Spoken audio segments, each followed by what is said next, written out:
miss the biggest nights in MMA. We are now set for the main event. Ronaldo with the shot. Oh, it's got one of the greats. Champions of the world. There's all to play for, which is so exciting. These teams have to come in here and give it their all.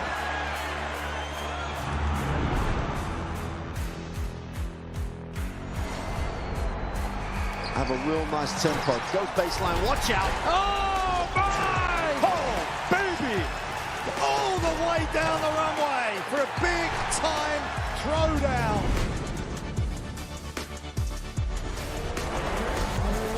Well, that's a lot of fans out there. Look at that! The drama keeps continuing, Jenny. This is just brilliant.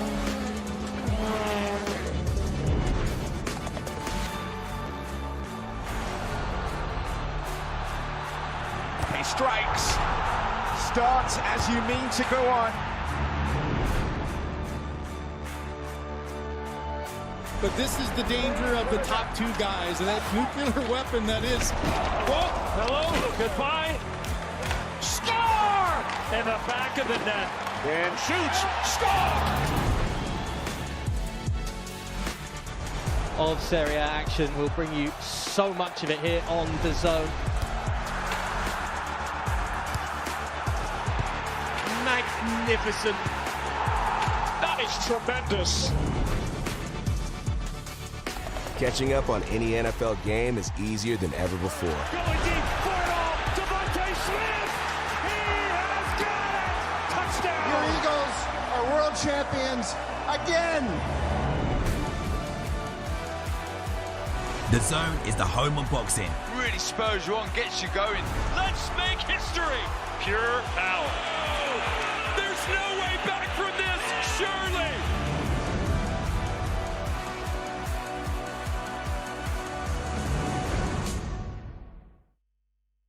I want you guys to tell each other, finally, one more time how this plays out. Moses, can you tell him directly how it plays out?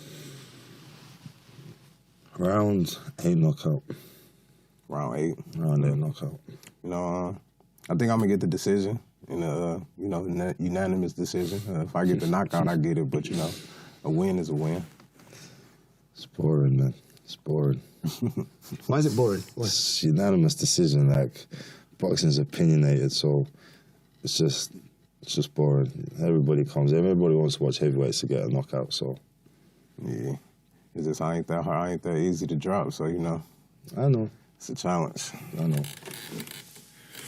But yeah, I think I'll pull it out. No doubts in my mind.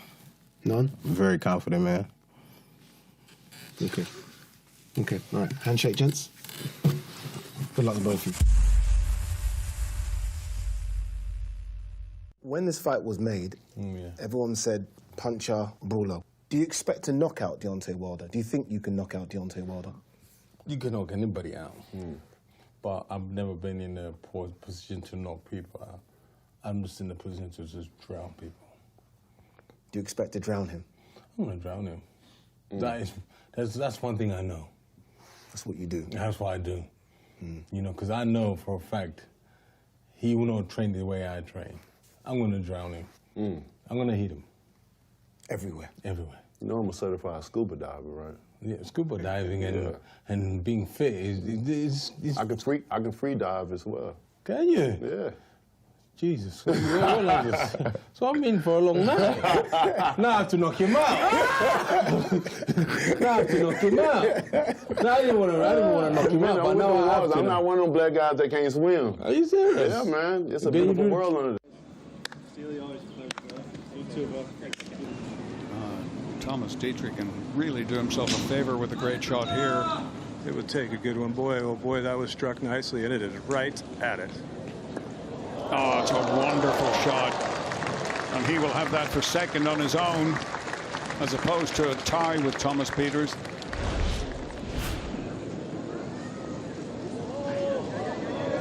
Which he does confidently. What a three.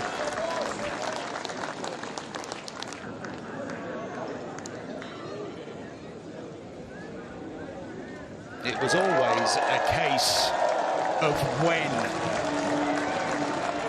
The run of second places is history. He's a winner by nature, and John Rahm rules the roost in Hong Kong. Mkhitaryan, Di Marco, Pio Esposito, now Di Marco! Moments before the break, Di Marco finding the back of the net. Di Marco wasn't offside. So after a couple of minutes wait, Inter can celebrate. Di Marco does.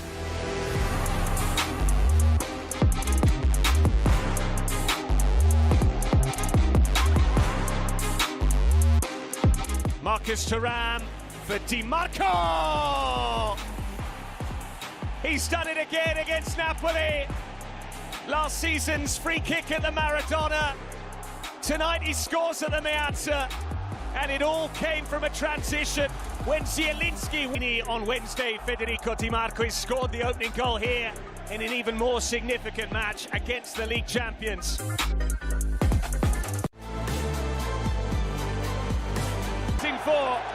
And finally, the goals have started to come on a regular basis.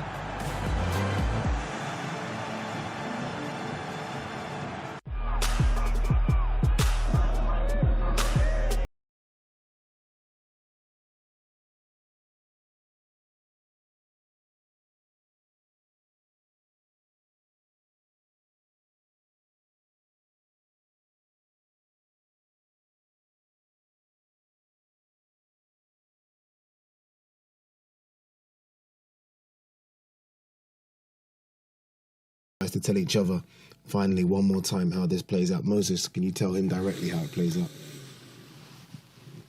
Round 8 knockout. Round 8. Round 8 knockout. You know, I think I'm gonna get the decision in a unanimous decision. If I get the knockout, I get it. But you know, a win is a win. It's boring, man. It's boring. Why is it boring? Why? It's unanimous decision. Like, boxing's opinionated, so it's just boring. Everybody comes. Everybody wants to watch heavyweights to get a knockout. So yeah, it's just I ain't that hard. I ain't that easy to drop. So you know, I know it's a challenge. I know. But yeah, I think I'll pull it out. No doubts in my mind. None? Very confident, man. Okay. Okay. All right. Handshake, gents. Good luck to both of you.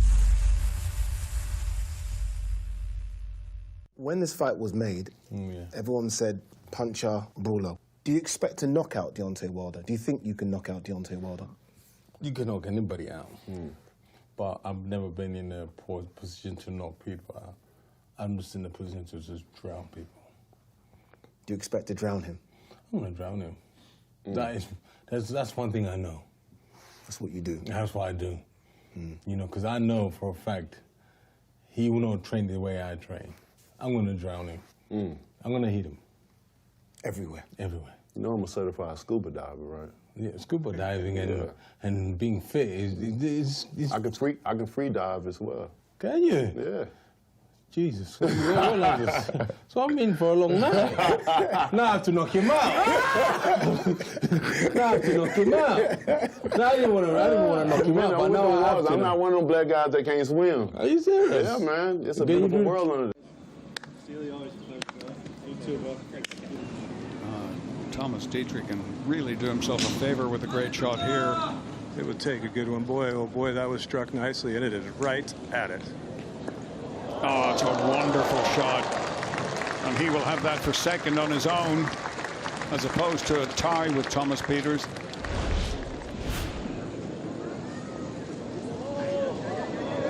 Which he does confidently.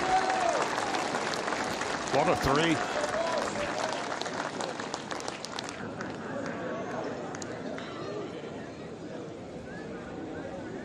It was always a case of when.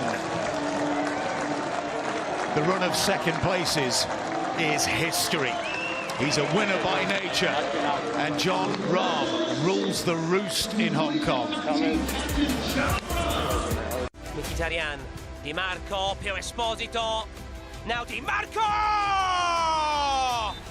Moments before the break, Dimarco finding the back of the net. Dimarco wasn't offside. So after a couple of minutes wait, Inter can celebrate. Dimarco does.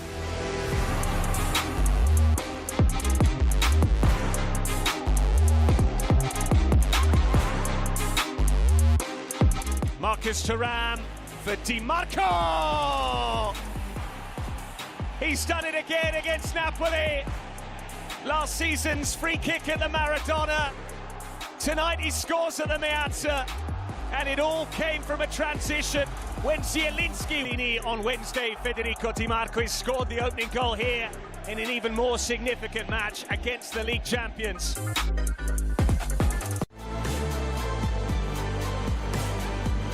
It's in 4.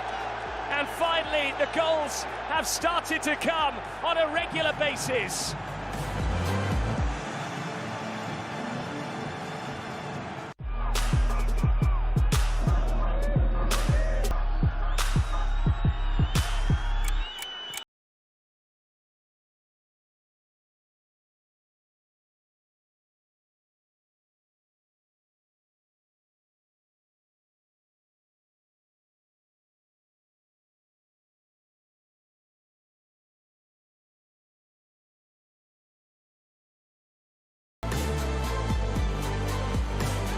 In 4. And finally, the goals have started to come on a regular basis.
Fight Night on DAZN, brought to you by That Prize Guy.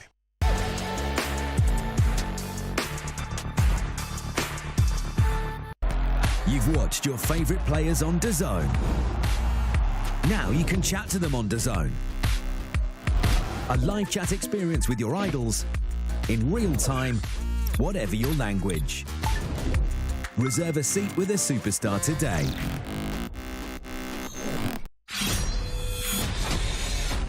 Whoa! I really don't feel comfortable hitting a girl. You won't. The rules of the tournament are simple. Our fate would be decided by combat.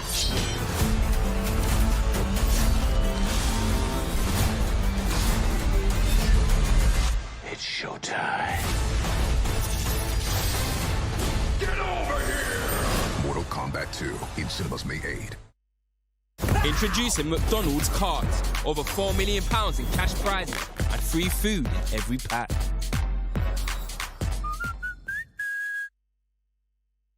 Introducing the casino you love to hate, Mr. Q. The following program is recommended for those 16 and over, as it contains sporting violence, possible bad language, and flashing imagery. Has finally sprung. Even better than that is heavyweight season on DAZN as well. We are two sleeps away from Wilder and Chisora kicking the you-know-what out of each other. But formalities first, press conference today, weigh-in on Friday. You guys know what to do, right? Clock in. Live exclusively on DAZN, April 4th. Derek Chisora, decades of unrelenting warfare. Deontay Wilder, the most destructive puncher in history. Two icons standing tall against boxing's biggest names. But icons can't stand forever. One of them has to go down. On April the 4th, an icon will fall. Chisora versus Wilder. Watch only on DAZN. If you needed any indication as to where we were, I mean, this should help you, right? Tower Bridge. We are in London, my hometown, and we're here for the press conference. Derek Chisora versus Deontay Wilder. Heavyweight season has well and truly begun on DAZN. And welcome in as well to the iconic, the world-famous York Hall, Bethnal Green, where media and fans have assembled to catch a glimpse of some of the biggest names in boxing. And welcome into our studio. Look at the guests. Look at the ensemble cast. We've got here former two-weight world champion Carl Frampton, former world title challenger who trained Deontay Wilder, Malik Scott. Carl, I'll start with you. The turnout says it all, right? Everyone wants to see Derek Chisora and Deontay Wilder. I think that everyone wants to see them go at each other a bit as well. Yeah, I think so. It's been very respectful, hasn't it, in the build-up? Typically not like the two boys. I think we were going to see something, but we've still got a few days to go before the actual fight happens. But so far, so good. It's been all nice and calm, but I have a feeling it won't be all like that, if I'm being honest. I think, and correct me if I'm wrong, Malik, as soon as this fight was announced 3-4 months ago, the questions people were asking is, who's got the most left? Yes. Is it Chisora, who's now, what, 42, 43? Is it Deontay Wilder, who you've trained? Is that still the narrative? Who's got most left in the tank? I actually think, concerning from public perception, that if you're going off of results off the last couple fights from both guys, you have to go with Chisora as far as who has the most left, because the performance speak that he's been looking a little bit better and a little bit more sturdier than Deontay. But I also believe Deontay is remotivated. I believe him and Don House has been down there in Tuscaloosa, Alabama, to get some good work in. And I think a lot of people are going to be shocked how motivated and focused he coming on this fight against Chisora. Yeah, Deontay Wilder's almost hidden himself away. A man who does know nothing about hiding himself away is Derek Chisora, who is arriving, believe it or not, on a tank, ladies and gentlemen. I mean, this is him setting off on his way to York Hall, Bethnal Green. He could have taken the smart car, the Rolls Royce, the Bentley. He chose the tank. He decided to choose a tank. There he is going over Tower Bridge as well. I mean, Derek Chisora doing Derek Chisora thing. And this is why we love him, Carl, because this is the guy who's had 13 defeats. And you know, fans kind of move away, run away from you after a couple of defeats. He's been able to go from Del Boy toward Chisora to keep the fans engaged, and these type of things work. Well, and look, in this era where a defeat can be so detrimental to your career, it's a bit of an anomaly that Derek is so popular. After 13 defeats, he's never won a world title, though he's fought for one, but I think it's testament to his character. People love him because of who he is. It's almost like he says what he sees. He doesn't mind kind of annoying or upsetting people from time to time, but that's why Derek's still demanding pay-per-view fights. That's why he's still selling out 20,000-seater arenas. But obviously, you know, we've got an opponent in Deontay Wilder who was at the top of the tree. He was the heavyweight champion of the world before, so both these guys coming together, the characters that they both have, the history that they have in this game is what's drawn people to it, I think. Yeah, it's almost as though they deserve this. Yeah. Right, two guys coming together who've given us 50 fights. I mean, this will be their 50th fight each, which is incredible. A bit on Chisora, Malik, you fought him way back in 2013, so you know exactly his style and the way in which he fights, the knockouts, the clubbing shots. How difficult is Chisora to fight? Right, he's probably the most stubborn fighter that I've ever sparred, the most stubborn fighter that I've ever fought. And what do I mean by that stubborn? He has a mentality of no matter what you do, I'm walking forward. If you know I'm coming forward, I'm still walking forward. And believe it or not, Chisora is a much better puncher than he gets credit for. You guys spoke on something earlier about how these fans just love Chisora. And it's because it's not about his losses, it's about how he makes people feel. You know what I mean? He gives people memories. He makes people jump up out of their seats. He holds interest of people behind his antics outside of the ring. So he has a big market behind him that he created himself. I want to stick with you. I'll bring you in, Carl. I just want to stick with you because I do want to talk about Deontay Wilder. You trained Wilder for a few fights, right? Yes. Tough fights as well. When you think about the fights you had him training for, I mean, Zhang and Parker, well done. Congratulations. Yes. Where is he? You've seen him all week. compare that Wilder to the Wilder now. Any difference? I believe this Wilder is re-motivated. I believe that him and Don House has been doing some incredible work down there in Tuscaloosa, Alabama. And like I said earlier, I think people are going to be surprised how focused he is. I think that people are really going to be surprised of his punch intake against Chisora, because Chisora is going to walk right to him. It's Deontay's job to let the missile go. It's Deontay's job to let that, which is about Deontay Wilder internally. I guess the one thing for Wilder, Carl, is that he has the carrot being dangled in front of him. Chisora said, look, win or lose, that's it, I'm done. Wilder says, if I win, I continue. And then you start hearing names like AJ. You start hearing names like the winner of Fabio and Daniel Dubois. So if I'm Wilder, you've got to give it absolutely everything. This is your last chance. Even the Usyk fight's a possibility. Yeah. It wasn't that long ago when Usyk was talking about Wilder, and I actually understood why he was talking about it. He's had all these great names from this era on his resume, apart from Wilder. So the fight, in a way, makes sense. So there's a big carrot dangling there. But for both guys, I mean, personally, I would love to see both guys retire, because I think this is a dangerous sport, and when you're over 40 and still doing it, I don't think it's any good for you. But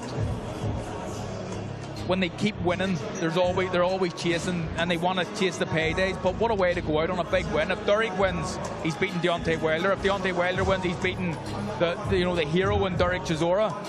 I think it'll be a great way for either guy to go out on a win. Right, there you go. This press conference is going to be split up into two portions. You've got the undercard, everything up until the main event behind us. They're ready on stage. And then we have Chisora Wilder hosting their own press conference as well. It really is an interesting fight card. Some names of fighters upcoming, some names of fighters winning world title shots. Here is the undercard. Amir Anderson, unbeaten from American. Very confident, very brash. He takes on Jordan Dujon. Matty Harris. What a time to be a young heavyweight. Needs to get to winning ways. Now trained by Peter Fury. He takes on Franklin Ignatius. Denzel Bentley versus Andre Sabadra. Now this is interesting because Alam Kanali, the current champion, is suspended. This could be a world title crack. If Bentley wins, he could get upgraded to full champion. A man that I think is going to become a world champion is Vidal Riley. He takes on former European champion Mateusz Mastanek. And the two old war horses, fight number 50 for Derek Chisora, fight number 50 for Deontay Wilder. There you go. Cracking card. All right. As I said, the undercard is ready to commence their words of war. This should be interesting. Adam Smith is ready to host it for us as well. So let's throw to one of the best voices in boxing, Adam. Thanks very much, Ade. Big fight week upon us, don't we love it? 48 hours or so until the action kicks off. Wonderful to be here. Great to see so many of you at the York Hall, Bethnal Green, the British institution. So many, the likes of Lennox and Fury and AJ, Calzaghe, Ricky Hatton, they've all fought here. Johnny Tapia, I remember, coming over. A magical place for a huge press conference. And then we're over to the O2 Saturday night, where the thrilling heavyweight fights happen. MF Pro and Queensbury present this huge Chisora Wilder event live on the global home of boxing, of course, on DAZN. It's a super card. We've got some cracking names, some really good talent, a real mixture on this fabulous show. Frank Warren couldn't be here present, but we have got another legendary promoter of the sport. He's just down here, and I'm sure he'll want to say a few words. Please welcome Kalle Sauerland. Good afternoon, London, or good evening, London. What a venue this is. The memories in this place as a fan, as a promoter. Yeah, just unbelievable to be in the York Hall, building up to a fantastic Easter weekend of boxing on the home of boxing, and that is, of course, DAZN. Live from the O2 this Saturday night, we have 100, and we'll shortly be having the main event press conference, but you know, every big card, and this is, you know, MF Pro's very first London blockbuster card, has to have a great undercard. And I've decided to call this the support card and not the undercard, because it doesn't do it quite the credit it deserves. 9 fights, you know, kicks off at 5 p.m. if you're lucky enough to have a ticket to the O2. 5 p.m. starts, so get in early. Young Guns, Tom Welland, Dan Toward will be kicking us off, 2 MF Young Guns. Going straight into Derek Chisora's protege, Jermaine Delwillo. And moving on from there, we go to two MF prospects from the States, the very exciting Amir Anderson, and of course H2O Silv. Before we get to, for me, one of the picks of the card in terms of entertainment, we have an all-British heavyweight fight between the massive prospect Matty Harris with Peter Fury in his corner, taking on Ignatius, who we've had on our cards before. Promises to be a real great heavyweight fight to get us in the mood for later in the evening. Then we get to the title action. And a man who I've got so much respect for, a man who's had his ups and downs in his career. We promoted a fight of his for the British title not so long ago, which was one of the fights of the year. I think it was actually voted fight of the year in the UK. And that's Denzel Bentley, who takes on Saavedra for the WBO middleweight championship of the world. And then, of course, our co-feature, our MF star, Vidal Riley, sitting to my right, who challenges, following his capture of the British title, challenges Mateusz Masternak, a legend of the cruiserweight scene, for the European Championship. And, you know, it's these sort of cards that you need, and Adam, you know this from your big cards over the years that you've reported on, and it's what gets us in the mood for that big moment, for that big event. But it's an absolute pleasure and a privilege to be sitting here with these guys who have given it all in the gym, in the camp, building up to this and to their moments. And you know, everyone get in there early because it's going to be worth watching. I'm very, very excited. Beautifully set up. Let's have a quick word with the president of MF Pro, Amr Abdallah. Welcome. Thank you, Adam. It's great to be here again. London, it is an absolute honor to be back here, and our first Inception card here in London with MF Pro. I can't, Kelly hit everything right on the head, so I don't want to reiterate it and bore you guys to death, but what I do want to talk about is what MF Pro is. We have an absolute honor of being able to partner with the home of boxing, DAZN. And our mission, our goal, is to be able to put on the biggest and best fights in partnership and in unity with all of the other promoters in boxing. Now, there's no more excuse about networks can't work together because they're all under the biggest network, which is DAZN. And we're going to kick this off with these young men on this stage being able to put on one heck of a card. Every single matchup on this card is electrifying. Again, I don't want to reiterate what Kelly said, but every one of them in its own right is going to be a main event. Of course, it leads us up to the co-main event, which is our MF Pro star, Vidal Riley, taking on the legend, Mateusz Masternak, for the European title. How much more fitting could it be than having it in London on the undercard, a co-feature of Deontay Wilder and Derek Chisora? At the end of that 12 rounds, or if it ends earlier, which we anticipate it to, there's only two things that we're looking to hear. And new. Vidal Riley, the new European champion, here crowned in London for bigger and better things. Ladies and gentlemen, thank you all so much for being here. We look forward to seeing you guys Saturday night, and of course, watching this exclusively on DAZN. Thanks very much. Amr, that was brilliant. There was a wry smile on Team Masternak's face when you said that, but that's what boxing's all about. Let's get down to the front dais. Callum mentioned a couple of the young stars. Tom Welland, great to see you. West Ham Boys Club, I think you were. 9 victories in your 10. You're back. How excited are you to be part of this enormous occasion on Saturday night? Yeah, well, it's great to be back for a start, but to be back on a card that's going to be remembered, it makes it even better, and it's a little bit bittersweet, really. What are you going to show us on Saturday? You kick off at 5 o'clock. The real hardcore will be in there, ready to watch you. What are you going to deliver? I'm going to show that I'm still the same fighter. I'm going to show the lessons that I've learned and the dark place that I've been to, but more for me is just building momentum again, and I can just reiterate that the rest of the card obviously is going to be very, very electrifying, but it all starts with my fight at 5 p.m. and yeah, I'm just going to set the tone for the rest of the card. I love it. Set the tone and maybe steal the show. Yeah, absolutely. That's always been my plan. That's every undercard I've been in, it's always been to try and outshine the main event or outshine the rest of the card. But I've got a point to prove this time, that I'm still there in contention for these different titles and these domestic titles. And me, it's more of a mental game as much as it is a physical game. But I need to right some wrongs in my own head before I can push on. Fantastic to hear, Tom, and some friendly competition as well. You're at featherweight, at super welterweight. Dan Toward, great to have you with us from Berkeley, of course. Good record, 5 knockouts in your 7 victories. Again, you're looking to prove something on you Saturday. What an opportunity and what a card to be on. And Saturday night, I'm going to prove why I deserve to be here.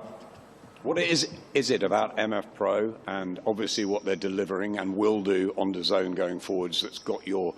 You've only got to look at the turnout here already, and like I said, Saturday night, I'll show why I belong to be on these cards. And for those who haven't seen you, what do we expect? Slick, southpaw boxing, power in both hands. You know, the fight will go any time, and anyone here and anyone tuning in, make sure to watch the prelims to Dan Toward. Fantastic. We saw a slick southpaw with some power in Moses Atama at the weekend. Boxing's in a great place, isn't it?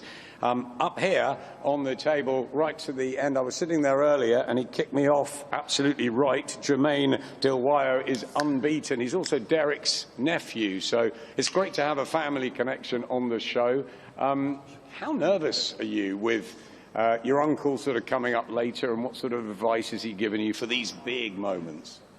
Hi guys, nah, I'm not really nervous, to be honest with you. I worked hard for these moments, I prayed for these moments, and it's just a dream come true, to be honest.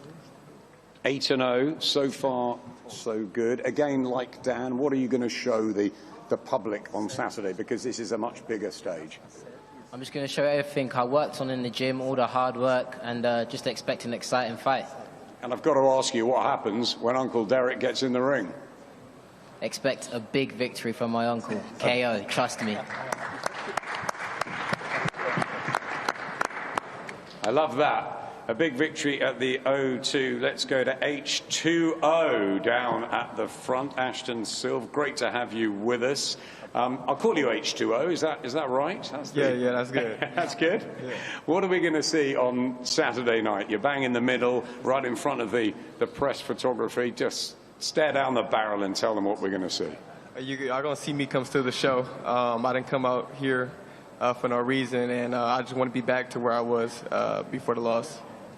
You've had a loss, but you've had 12 wins, plenty of knockouts as well. A style that you think is going to really excite the British public.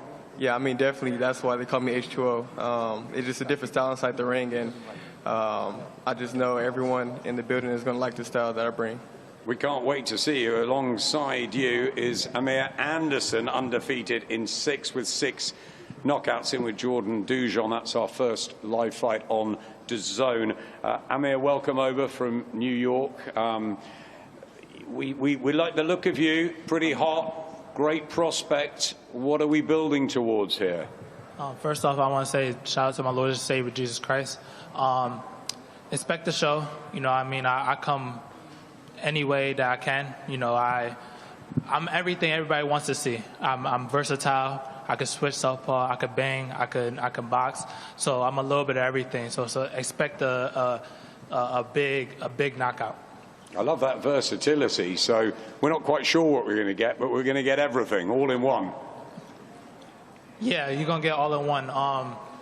You know, transferring from the gimmicks of Misfits, it shows that, you know, I'm an entertainer. You know, I mean, boxing is not just about a brutal sport; it's about entertainment as well. You know, and so I think Cashman is one of the biggest entertainments. Most entertaining prospects in Misfits Pro, so I'm willing to show that April 4th. And everybody say they want to steal the show, but I think I'm gonna steal the show too. Yeah, I love that. I love this competition on the front row. Cashman, fantastic. Are you going to go all the way in this sport?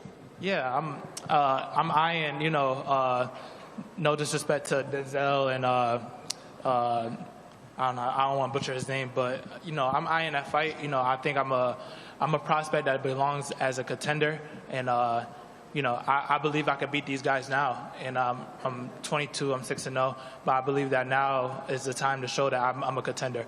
If I knock this guy out, I believe that I need a bigger fight, and I need to show that, you know, I belong up there. And I know I belong up there. I'm going to show y'all April 4th. I love the confidence. I love the attitude. We move up to the heavyweight division. Calla teased it earlier. Really good matchup, this. I like this. Matty Harris and Franklin Ignatius. Only one defeat each on their records. They're almost the battle of the unbeatens. We'll come to you first, Franklin. It's a big chance, this, for you. You put together some pretty good wins, but one over Matty Harris will be something new for you in your career. Yeah, definitely. I think a win over Matty Harris would be a statement win for me. It's exactly the win I need to get my momentum back and launch me back at the top of the domestic power. So yeah, I'm looking forward to Saturday. I'm looking forward to showing what I'm about. I guess you accepted this fight straight away, the chance. You've seen Matty Harris. He's a big puncher. He's tall. He's got plenty of prospect ahead of him, hasn't he? But you've got to stop that. You've got to run your own road here. The way I look at it is, it's the perfect fight for me. He has a good style, he punches good, looks good, so it's the right type of fight for me to, like I said, get my momentum back. So, yeah, man, I'm glad, you know, despite all the BS earlier, we're here now, and I'm ready, looking forward to putting on a show on Saturday. There we go, we've got a little bit of fire. You punch good, you look good. Come on, what are you going to do to Matty Harris, Franklin? Listen, it's going to be a destruction. You're going to see a fighter come in and putting his heart on his sleeve, and you're going to see me putting on a destructive performance. I think that a lot of people are going to be really shocked, but for me and my team, it's not going to be no surprise. Do you know what I mean? So I'm looking forward to it, and yeah, man, it's going to be fun. We love shocks, we love upsets, unpredictability in this sport. Matty, great to see you. You're on a roll now. I know you had that one defeat, but everything's looking rosy under Peter Fury, and I know you're looking to perform and shine on Saturday night. Yeah, absolutely. Just want to start off by saying thank you to DAZN and Misfits for having me up here. But yeah, I'm looking forward to going out there, putting on a good performance and collecting that performance of the night bonus I've seen was being advertised. You're from my old neck of the woods, Leamington Spa. I've known you a long time. Do you think that you've got the talent, ability, and will have the experience to be able to go and deal with these heavyweights? I mean, the pot in the Glamour division, it's never been hotter. Yeah, 100%. I mean, Peter wouldn't train me if he didn't think that I was capable of going on to achieve big things. So, as I said, Saturday night is, for me, a first step up in the right direction to go on and achieve what I want to achieve. You say it's a step up. How do you deal with Franklin Ignatius? What have you got to do on Saturday? I can do whatever I want. We've trained for that. So I think I get rid of him. At what point, we'll see. I don't really care how it goes, to be honest. I've trained for 10 hard rounds, even though it's an 8-rounder. So we've more than prepared for this. We know what he's going to bring. He's, as I said, I've got myself in good shape. I respect him as a fighter. That's why I've gone away and put the hard work in. But he is what he is as a fighter, and I think I'm going to go in there and demolish him. You're going to demolish him. He says a destructive performance, so someone's getting an egg. I don't know. He's not demolishing. You're not the puncher you think you are. You fought people that can't even punch. You don't even know their names. Who you fought? We'll see you. Brother, we'll see you let me tell you something right now. We'll all the people that you fought, you never fought a man of a post. We'll see you fold. The first time a man stepped up to you, you crumbled. What on earth are you talking about? If that's what you're hoping on, and as I said, it's going to be a long night. I'm not hoping on nothing. I'm seeing a man who's scared, been whittling himself, damn near hard to find. You had an opportunity to fight me in November. You ducked out on Monday of a fight, talking nonsense, and now we're here. I don't want to see no bullshit. Make sure you turn up Saturday and get the beating that you need. You ain't beating anyone, bro. Let's be honest. It says, I'm here. I'm here right now. You're going to see me on Saturday night, and we'll take it from there. Someone's getting knocked out, I think, on that front row. Love it. Absolutely love it. You want a heavyweight battle, it's the warm-up we need for Chisora Wilder later on. Matty Harris and Franklin Ignatius, that's what we want to hear. Fantastic. We'll come up to the top table. Really, really important fight. Adi mentioned it earlier, Cal has mentioned it, for the WBO Interim World Middleweight Championship between two excellent fighters in Denzel Bentley and Andre Saavedra, who's originally from Venezuela. He's got a great record, plenty of knockouts in the 17 victories. Tough one step up for Denzel, he knows that. Right, let's go to Andre. Ray Flores with him. Andre, how important is it for you to get a big win over Denzel Bentley, to put yourself in line to become a world middleweight champion after everything that you've gone through in this sport, which has been a tough road?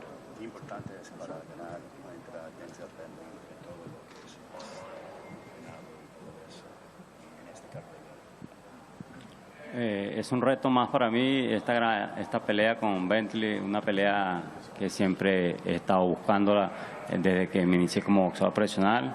Llegó el momento de demostrar quién es Andre Saavedra y este sábado 4 de abril lo vamos a demostrar. This is a very important moment for me to be on a card of this magnitude and taking on someone like Denzel Bentley. This is my moment to be able to demonstrate to the entire world who Andre Saavedra is. Fantastic. I love that. We've seen plenty of Andre, aggressive, loves a fight. Has he got that style to really excite the O2, which is going to be packed and the atmosphere is going to be phenomenal by the time he fights?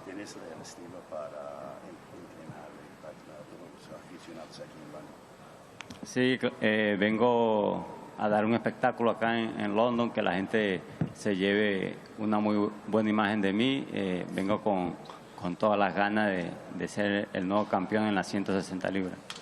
Yeah, I definitely feel like I have the style to entertain the fans at the O2 Arena. I come with all the energy, the excitement, and I want to entertain the fans when they watch me fight, that they take away a very memorable performance from me, Andre Saavedra. Absolutely, Andre. We can't wait for that. Denzel, you know the danger that this guy brings. You've studied him. You think, I guess, that you've got the perfect counter-punching style to deal with him, but it's going to be fireworks, isn't it, this one? Yeah, it's going to be fun, man. I'm looking forward to it. Do you think it's come at the right time? I know there's been inactivity. I know that you're on that really good run. There's been the ups and downs, as Calais mentioned, but you've stuck with it, and you're nearly there now. Yeah, I mean, I don't think inactivity will be an issue. I'll stay active. I'm always in the gym. I'm always doing what I need to do. So, like you said, it's been a while since I've been at the gym, and I've just got to thank God that I'm able to come back 60 months out on a card like this. Do you know what I mean? So, I'm excited about this fight. I think this is a good fight. I think it's going to bring fireworks, and I think it does have the style to excite the O2, but so do I, so I hope the fans enjoy it. You've definitely got the style, and we've seen you up and down the country doing bits of interviews, commentary, that sort of thing, waiting to get back into the gloves and perform. And is that what's going to happen on Saturday night? Yeah, I mean, Saturday's around the corner, man. I feel good. I'm in great shape. I feel alive, got a smile on my face, and I just can't wait to fight, man. That's what I love to do. All the commentary stuff, yeah, it's just to, you know, make the time go by, but I'm a fighter. You're good at it, I'm telling you. I'm better at fighting. You're better at fighting. You were pretty good here with that 2-round knockout win. That was at York Hall. York Hall's a great place for you, isn't it? Yeah, it is, man. It is. It feels good to be back here, but it also feels good to be moving up. The O2 is the only venue in London I haven't done, and I think this is the perfect occasion for me to fight there for the first time. As Adi and Carl and Malik was saying, the middleweight division is sort of open now with what's been going on, so a win really puts you there, and maybe even you become a world champion. How much will that mean to you after all the toil in this sport? It'll mean a lot, man. I mean, this is what we strive for as fighters. I mean, every fighter on this table right now wants to be a world champion. So, you know, we're all fighting for the same thing, and any fighter that tells you they don't, then, you know, they're probably, you know, just, I don't know what they're in it for, to be honest. But, yeah, man, it would mean a lot. I think I can do it. I believe I can do it. And like I said, man, I can't wait. Finally, everyone down there on that table, and most of the ones up here, are saying they're stealing the show. How do you do it? You have to wait till Saturday, man. Everyone believes in themselves. Everyone's putting work, and they can steal the show in their own right. I ain't competing with anyone down there on that table. My only opponent is NG over there. So, yeah. Fantastic. Really good. Denzel Bentley and Andre Saavedra for the interim world middleweight title. Can't wait for that. Chief support is a big fight. European cruiserweight title and an IBF eliminator as well. Two excellent fighters, different journeys. I've got to see them both over the years. Vidal Riley, who had a brilliant performance at his beloved Tottenham over Chev Clark, winning the British title, jumps up, and it's a big jump up, against Matthias Masternak, who we've seen here plenty of times before, the days with Tony Bellew, Chris Billum-Smith and others. Second time a European champion. Firstly, I want to ask Matthias, is the fire still burning as much as it always has? Hello, everybody.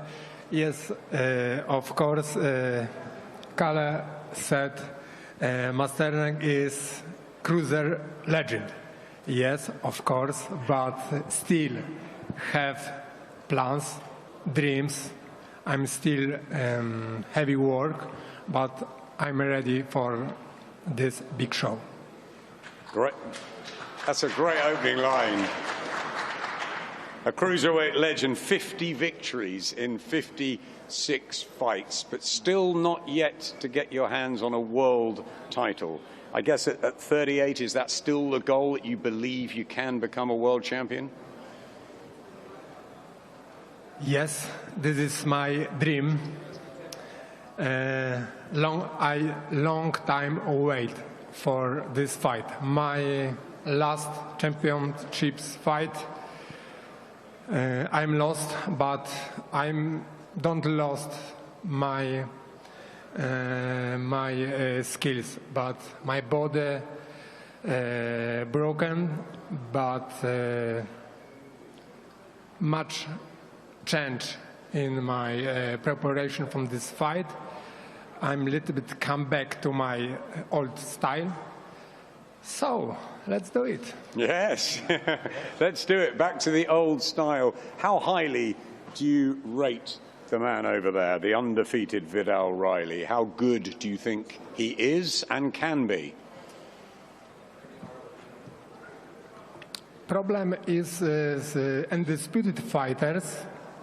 I don't know where is his limit.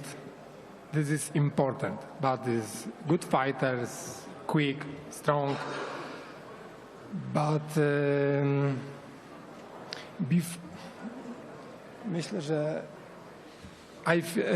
myślę, że widziałem już ten styl. Boksowałem z zawodnikami, którzy walczą podobnie. Dawałem sobie radę, więc głęboko wierzę w to, że tym razem również dam sobie radę. I think I saw this style. I fought with similar fighters, and I think I can manage this time as well.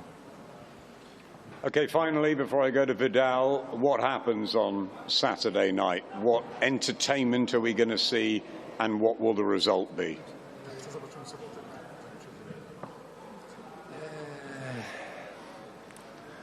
I think left, right, uppercut, hug, everything. Do you think you win by knockout? No. Of course, this is, every fighter wants to win by knockout. This salt of boxing, or this big show. But important for me is skills. Win by point is, of course, nice. Round of applause for a fantastic second language interview. What a great guy. Matthias Masternak, indeed, a cruiserweight legend. That's what you've got to topple Vidal Riley. You looked brilliant at Spurs back in November. Do you think this is the right fight, the right opportunity at the right time? Definitely, definitely. I want to thank everyone for being here today. I want to give a big shout out and appreciation to MF Pro. This is where I've wanted to be. I've worked my whole life to be in this position, much to, contrary to belief. Everyone believes everything's been given to me. I met KSI, my life's been great the whole time. That's not how this thing has gone. That's not the journey, that's not the career.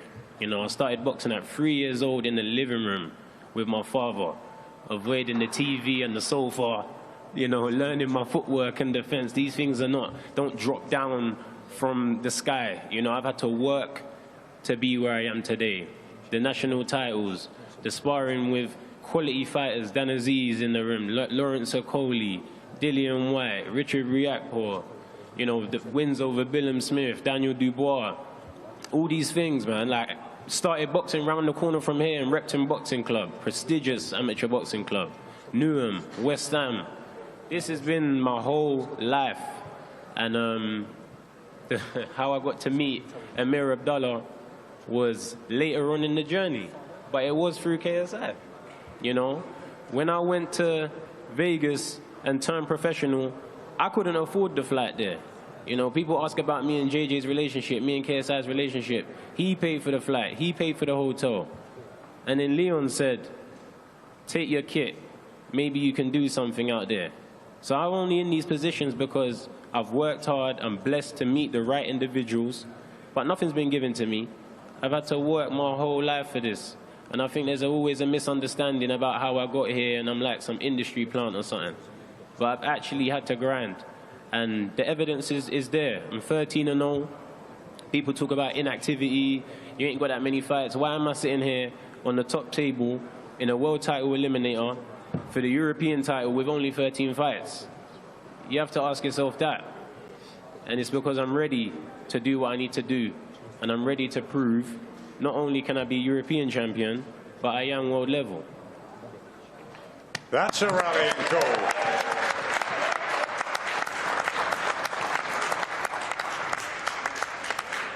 Vidal Riley is ready, and trust us, we know about your journey and we know the talent. I guess the question is, can that talent beat experience? Can you step up the levels now to deal with somebody who is still hungry, who still has world dreams of his own and is proven as a professional? It's not just about talent. That's what I've learned along this journey as well. I've got ample talent. I've got a lot of talent. It's about the work. It's the hard work. It's the mentality, the dedication. And this game only exists by answering questions. Once I defeat Mateus Masternak on Saturday night, you're going to ask me, can I step it up again to become a world champion? It's my job, my team's job, my family, my promoters, everyone around me to make sure I'm in the position to continue to level up. So, short answer, yes, Adam, I'll step up the level again, like I have done, from being a prospect to an English champion, to a British champion, to a world-ranked contender. And that's it. Look at Derek doing what he does. There you go. There you go. You had your big moment, Vidal, and in comes... squeeze it in now. Look at him. In comes Derek. And he wants to see his nephew. It's my nephew. Whoever beats him, I'll give you a bonus of 10,000. There's a bounty on his head now. Well, let's give a round of applause for Derek Chisora in the room. Right in the middle of my speech.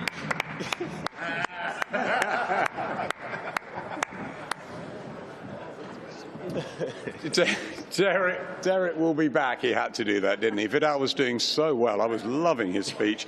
Didn't they both do well? Vidal Riley and Mateus Masternak for the European Cruiserweight title, doubling up as a world eliminator. Terrific chief support, co-main event on a fabulous night for boxing. The main event press conference will be coming up in a few minutes. We've got a few head-to-heads to do. I want to see Matty Harris and Franklin Ignatius go at it at the head-to-head. Also Vidal, also Denzel, Andre, Matthias, come together for the photographers. Guys, wish you all the very best of luck on Saturday night. A fantastic appetizer hors d'oeuvre for the main event. Thank you.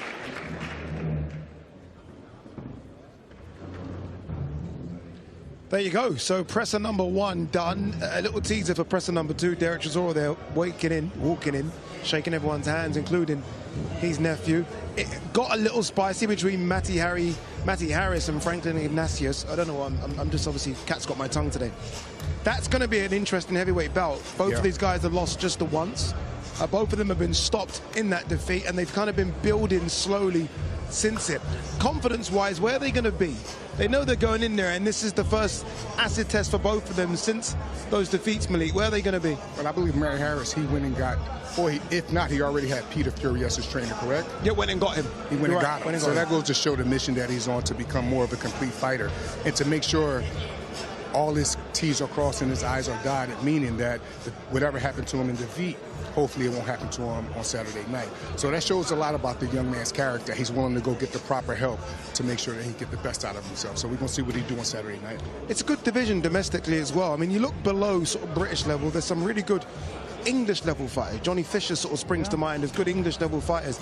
The winner of this one's going to be knocking on that door quite soon. Yeah, it's a great division, and you forget about guys, I guess, because the heavyweight division is so hot at the minute, but I think it's a really important fight for both guys. They'll not want to lose again.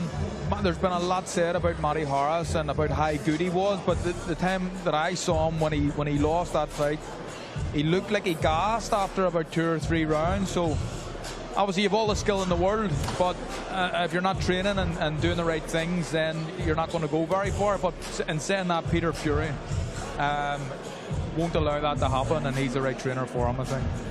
Yeah, we are going to get all the heads there. Well, 3 of the head-to-heads here as well. Denzel Bentley, obviously big opportunity for Denzel Bentley, WBO interim middleweight title fight. And Matthias Masternak, you just saw on camera, that 56 fights, 50 wins, which honestly is incredible, and you can understand why he's being called a legend in the cruiserweight division. This is Derek Chisora arriving at York Hall, Bethnal Green. It's just, how do you even get a license to drive this thing on the road? Or even put the whole mission together. Only Derek Chisora can do this. But you got to love the guy. You got to be proud of him, because this is not just boxing. This is also entertainment. This is personality, and this is character. So it's appreciated by me and many others. This is what he's done, right? It's not just the fights. I think of Derek, and I think of the outside antics as well. You think of what happened in Dusseldorf with David Haye many moons ago. Yeah. You think of the face-off with Dillian White. He sells you what he's going to do outside the ring, and in the ring he always delivers. Yes. Yeah, he does, and he's always in your face, and he puts on a show every time. I mean, you never see a boring Derek Chisora fight. You never really see the build-up to a Derek Chisora fight being born as well, and that's why he demands so much respect, and that's why he gets the respect. The guy with 13 fights, it doesn't happen. Not in the latest eras, this era or the era before.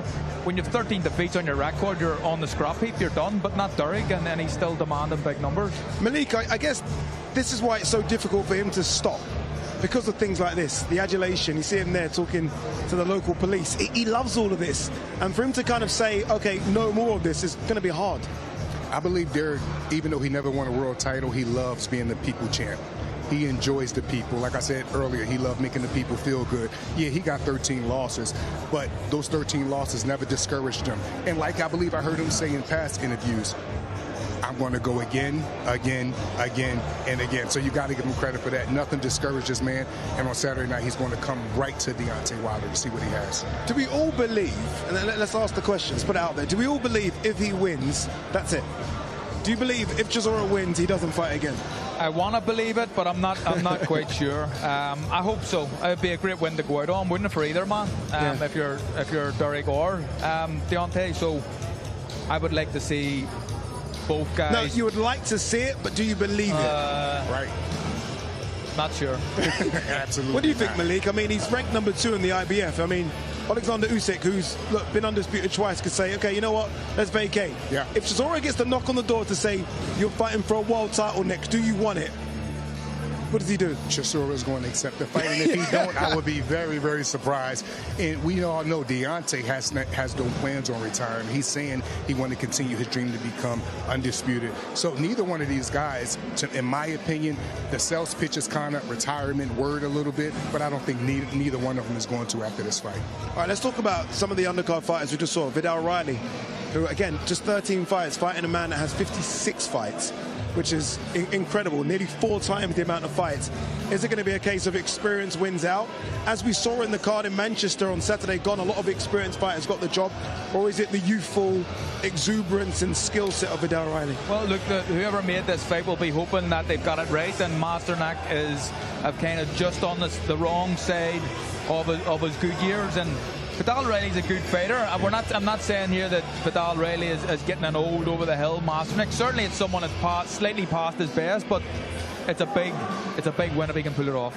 Here we go. Face-offs, Matty Harris, Franklin Ignatius, a war of words, just the one defeat for both of them. Franklin Ignatius got stopped by the current British heavyweight champion, Jimmy TKV, so no shame in that. TKV is a very good fighter. Matty Harris got stopped by a kind of journeyman that gives people problems. Now, as Malik said, with Peter Fury, he's hoping that all the promise, Carl, that we've been told about him, he can deliver. Yeah, look, we've heard all the stories, and he's a good fighter, very skillful fighter, can, by all accounts, can punch very hard, but the boys are going at it here, but Why have we not got a mic there? What's going on? One job, get a mic. I want to know what they're saying. We need to hear that. Someone slipped up, but the kid can fight, and with Peter Fury, I think it's the right coach for him. Someone who's not going to take any messing about, and if he's not in shape, he won't fight, so I think it was a good move for him. Yeah, and like I said, Malik, this is the best time, I think, in a long time to be a heavyweight. I mean, right now, you're getting good money, you're getting good opportunities. There are so many fights to be made at every single level. The winner really goes on, but the loser still has a place and a part to play as well. Yes, but I believe that's the mentality that neither one of them should go in the ring with. I think they should look at this like this is a make and break fight. It's very important for young fighters, especially young heavyweights coming up in the division. You can't look at a fight after a loss and say, well, even if I lose this one, possibly I could come back. You can't look at them circumstances. Both of these guys need to go in the ring Saturday night and put everything on the line, because you just never know. There is no tomorrow. I see what he's done there. There is no tomorrow, as they're playing the Rocky soundtrack. Absolutely. There you go, yeah. What are we paying Malik? Double it. Double what we're paying Malik. Here we go, Denzel Bentley, who put on a really good performance many moons ago against Yanibek Alam Kanali, who was the WBO champion. Yanibek currently stripped, serving a ban for a doping violation. This is for the interim title. Denzel could be upgraded, so this could be a world title fight. Yeah, big up. It could be a world title fight. The champion could get elevated and become the full world champion. It's not the way I would like to see it, and the winner of this fight certainly won't want to call themselves the world champion, I don't think, if they've been elevated to that position. But it's a huge opportunity, and whether they become a world champion off the back of this or the next fight gives them the opportunity to call themselves the world champion, big moment for both guys' careers. Denzel Bentley's been out the ring 16 months, Malik. I mean, we hear about ring rust. It must be true ring rust, though. I mean, he can spar as much as he wants. He can do the road work. Fighting under the bright lights is fighting under the bright lights. Absolutely. 60 months is a long time. Yeah, it's nothing like activity. I think it's the closest thing to a plague for fighters to not be active. Inactivity is what destroys fighters, because one, it destroys motivation, it destroys confidence, and it make you not as sharp. So yeah, you're sparring every day, you're training hard every day, but it's nothing like getting in that ring under the lights. That's why I believe the best fighters, to me, in my opinion, is the most active fighters, concerning young fighters coming up. So him being out for 16 months, I don't know if it's going to take a toll, but we're going to see. Here we go. So many good cruiserweights in the world. Obviously, number one, I guess, being Jai Pataya, who's coming off that win against Brandon Glanton. These are two people that want that crack at Jai. Remember, this is for an IBF International title as well. So potentially, you're talking a world title shot for the winner of this one. Mastanek, who's been desperate for a world title, against Vidal Radi. That's the co-main event on Saturday. I do believe Vidal's going to join us in a few moments as well. But right now, we do know what it is on DAZN, and it's heavyweight season. So many big heavyweight fights coming up. In boxing, everything begins with the heavyweights. The division where legends are born. Lewis, Tyson, Ali, Frazier, Foreman, Klitschko. The ultimate prize? The title every fighter dreams of. Heavyweight champion of the world. Wembley! Thank you so much! Now a new generation rises. Moses Atama, the rising force. Fabio Wardley, a remarkable rise through the ranks. War by name, war by nature. Daniel Dubois, built for destruction. Are you not entertained? Agit Caballo, waiting for his moment. And above them all, the giants still loom. Big names, big power. Big knockouts. Heavyweight season has begun. Only on DAZN.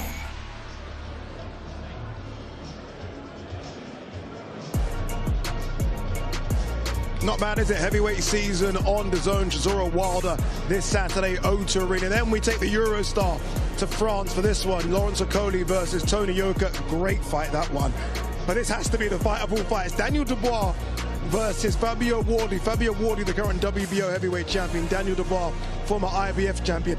Whoever got the graphic on this one, spot on. Don't blink. That one's not going the full distance. And then the man that rules the rules, Alexander Usyk, fighting the kickboxing legend, the sensation in Egypt, Rico Verhoeven. That is great. Remember, Ultimate Pro is the best way to watch all this.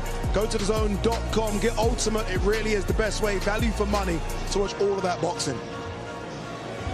Look who's joined us. By the way, I go to the same gym as this man. He normally looks like a heavyweight. He's got down in weight. He's got down in weight. Vidal, how are you, my man? I'm good, man. I'm good. Good to be back on DAZN, man. It's good to have you as well. This is it, co-main event. It's a big one as well. I mean, the winner of this, let's be honest, the way in which the IBF are maneuvering, you could be fighting for a world title shot next. Do you think of that, or do you think of, wait, I've just got to get through this experienced monster? And he looks quite scary, Masadek up front, doesn't he? No, I don't know about looking quite scary. He just looks like what he looks like. But, I mean, we've all of us standing here has lived enough life to know not to think too far about what's next. You know, it's good to hear the prospect of things, but Saturday night is Saturday night, and I need to focus on that. That's what's next. Do you feel as though this fight right here, concerning your resume, is your toughest fight concerning opponents, the experience that he has? Yeah, he's 38 years old, but he comes with a lot of experience, and you have good wins on your record, but I believe beating this guy will be, in my opinion, your biggest win concerning his experience rate. Yeah, no, definitely. There's no disputing that this is my toughest opponent today. Yeah. I have 13 fights. He's got 33 knockouts. He's got 3 times as many knockouts as I have fights. Yes. So there's no way crazy. I can underestimate him. I respect him with how I prepared. You know, all respect on Saturday will be just put into the performance and shaking his hand after he has to hand me over the belt. Yes. How important is winning the European title to you? I feel like it's a title that in this part of the world has been forgotten about for some reason, but it was a title I was very proud of, and I won it. And I think the next step is after that is a world title. How important is it for you to win this European title? It's extremely important. I think the EBU European title, but we have to be specific. I'm so happy you just did that. Yeah. Because there is so many European titles floating around. This is the European title. European titles that you can be put in a position to win, but the EBU title, it's a big deal. It follows in the line of the traditional belts. I've traditionally won the English, the British, and now to traditionally win the EBU, it gives you a perfect level check to show that you are ready for world level. Malik just mentioned, obviously, this will be your toughest opponent. On paper, last time out against Chev Clark, that was the toughest opponent. And you made that look relatively easy. Again, going in, everyone gave Chev a good chance, and rightly so, right? Chev was the champion, and you were too good on that night. It's almost like they're holding you back, because I feel like you could go. That performance told me you're ready to go, but I guess it is building steps. Yeah, I think that I've proved that I'm the best domestically. It's only right to prove you're the best in the continent and then take over the world. Yeah. So I think this is the perfect progression for me against an opponent that poses difficulty for a lot of guys that have gone on to be world champions. It's all about the fashion that I do it at this time in my career to move forward. Do you think stylistically he comes or remind you of any of the opponents that you fought last? Does he have anything like in common with Clark? I know he comes forward at times, but also he's like a boxer puncher at times. But do he remind you of anybody else that you fought in resemblance? Not as a professional, but definitely from the amateurs. Yes. Like having a good international career, you meet a lot of Eastern European fighters, well-schooled European fighters. You know, they got their little pendulum steps and they got good fundamentals. So it's not something I've not seen before ever, but as a professional, yeah, it's a new challenge. Is it something that's important to you? You kind of touched on it on the stage, but people that don't know you feel like you're almost a YouTuber who can box, but there's more to you than that, than the amateur experience from bygone days years ago. Yeah. What was your amateur club? West Ham Boxing Club, yeah. And winning national titles and international as well.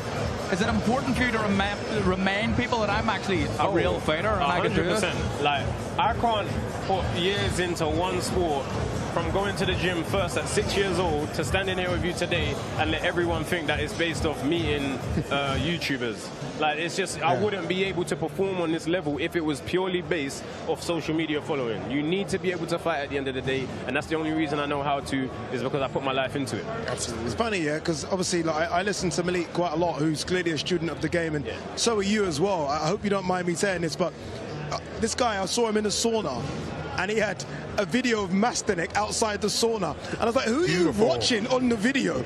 I was like, I'm watching Masterneck. We're in the sauna. Yeah. I'm like, this is what he does. So he's like shedding a bit of weight and obviously loosening up and watching his opponent as well. You study the game. Yeah, no, 100%. And I want to disclaimer, it wasn't this week. No, this it's true. How long ago? This was a while back, wasn't it? Thanks, just to clarify. This was at least 2 months ago, at least. He isn't trying to cut weight in the sauna now. Yes. No, I mean, it's hot in there, and if there's only one way, there's a good way to stay distracted, and that's to continue to study and just plant your opponent into your brain whilst you're just cooling off and stretching. And I want to say something to that. I'm glad Adi just brought that up. This game is a game of inches. Every advantage counts. So the fact that you was doing that while you was in the sauna, things like that, that's what its character is about. That's what being a champion is about. Never taking off. Even when you're in the sauna, you're looking at your opponent. And take pride in that. Most young fighters nowadays, they don't like to say they study their opponent. How not? You're a prize fighter. You're fighting for a prize. This man is trying to stop you. Very good job. I'm looking for a good performance Saturday night. Final one before we let you go, Vidal. Last time out, Tottenham Hotspur Stadium. This time out, O2 Arena. You clearly don't do small shows anymore. It's big shows and big venues only now for Vidal Riley. Well, this is the plan. You know, with MF Pro, you know, I'm the face of the company, and that comes with responsibility, and that comes with fighting the opponents that will pack out the O2 and will pack out the bigger venues. You know, I've had my York fights, won my English title here, defended titles here. But now, yeah, I'm ready for the big stage, and I'm ready to do the work to continue to stay there, man. Good luck on Saturday. Vidal Riley, chief support against Mateusz Masterneck. By the way, Deontay Wilder, in true heavyweight fashion, is late. He's about 10 minutes away, which is perfect because what we can do is have a look back at his training camp in Tuscaloosa.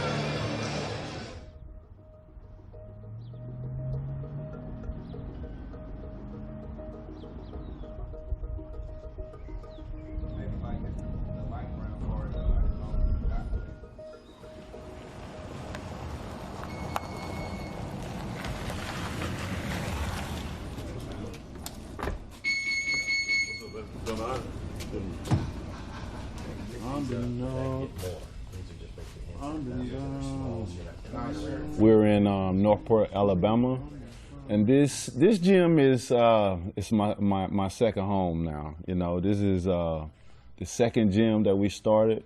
Yeah, I've done a lot of great work here. In all, we have 3 gyms. You know, we had the original. This is the second one we moved to, and then I got one that's custom built as well. Used to be a male dancer. At least you weren't a female dancer.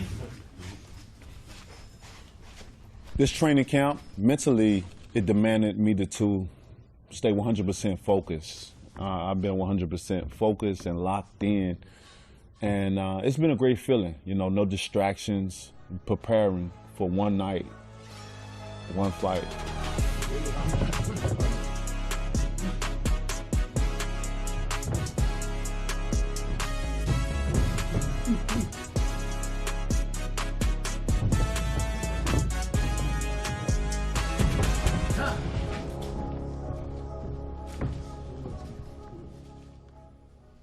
What still drives me is, you know, I started my career because of my daughter that was born with spina bifida. So I risked my life to save a life.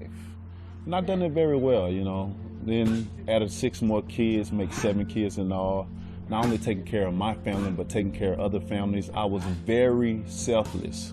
But at this point in time, I'm selfish. You know, I've never really just been selfish in my life. I've always had to take care of people. I've been taking care of people since I was 12 years old. This is the first time in my life I can say I'm selfish. And that's where I am at this point in time. I'm at peace. I'm happier than I've ever been in a long time.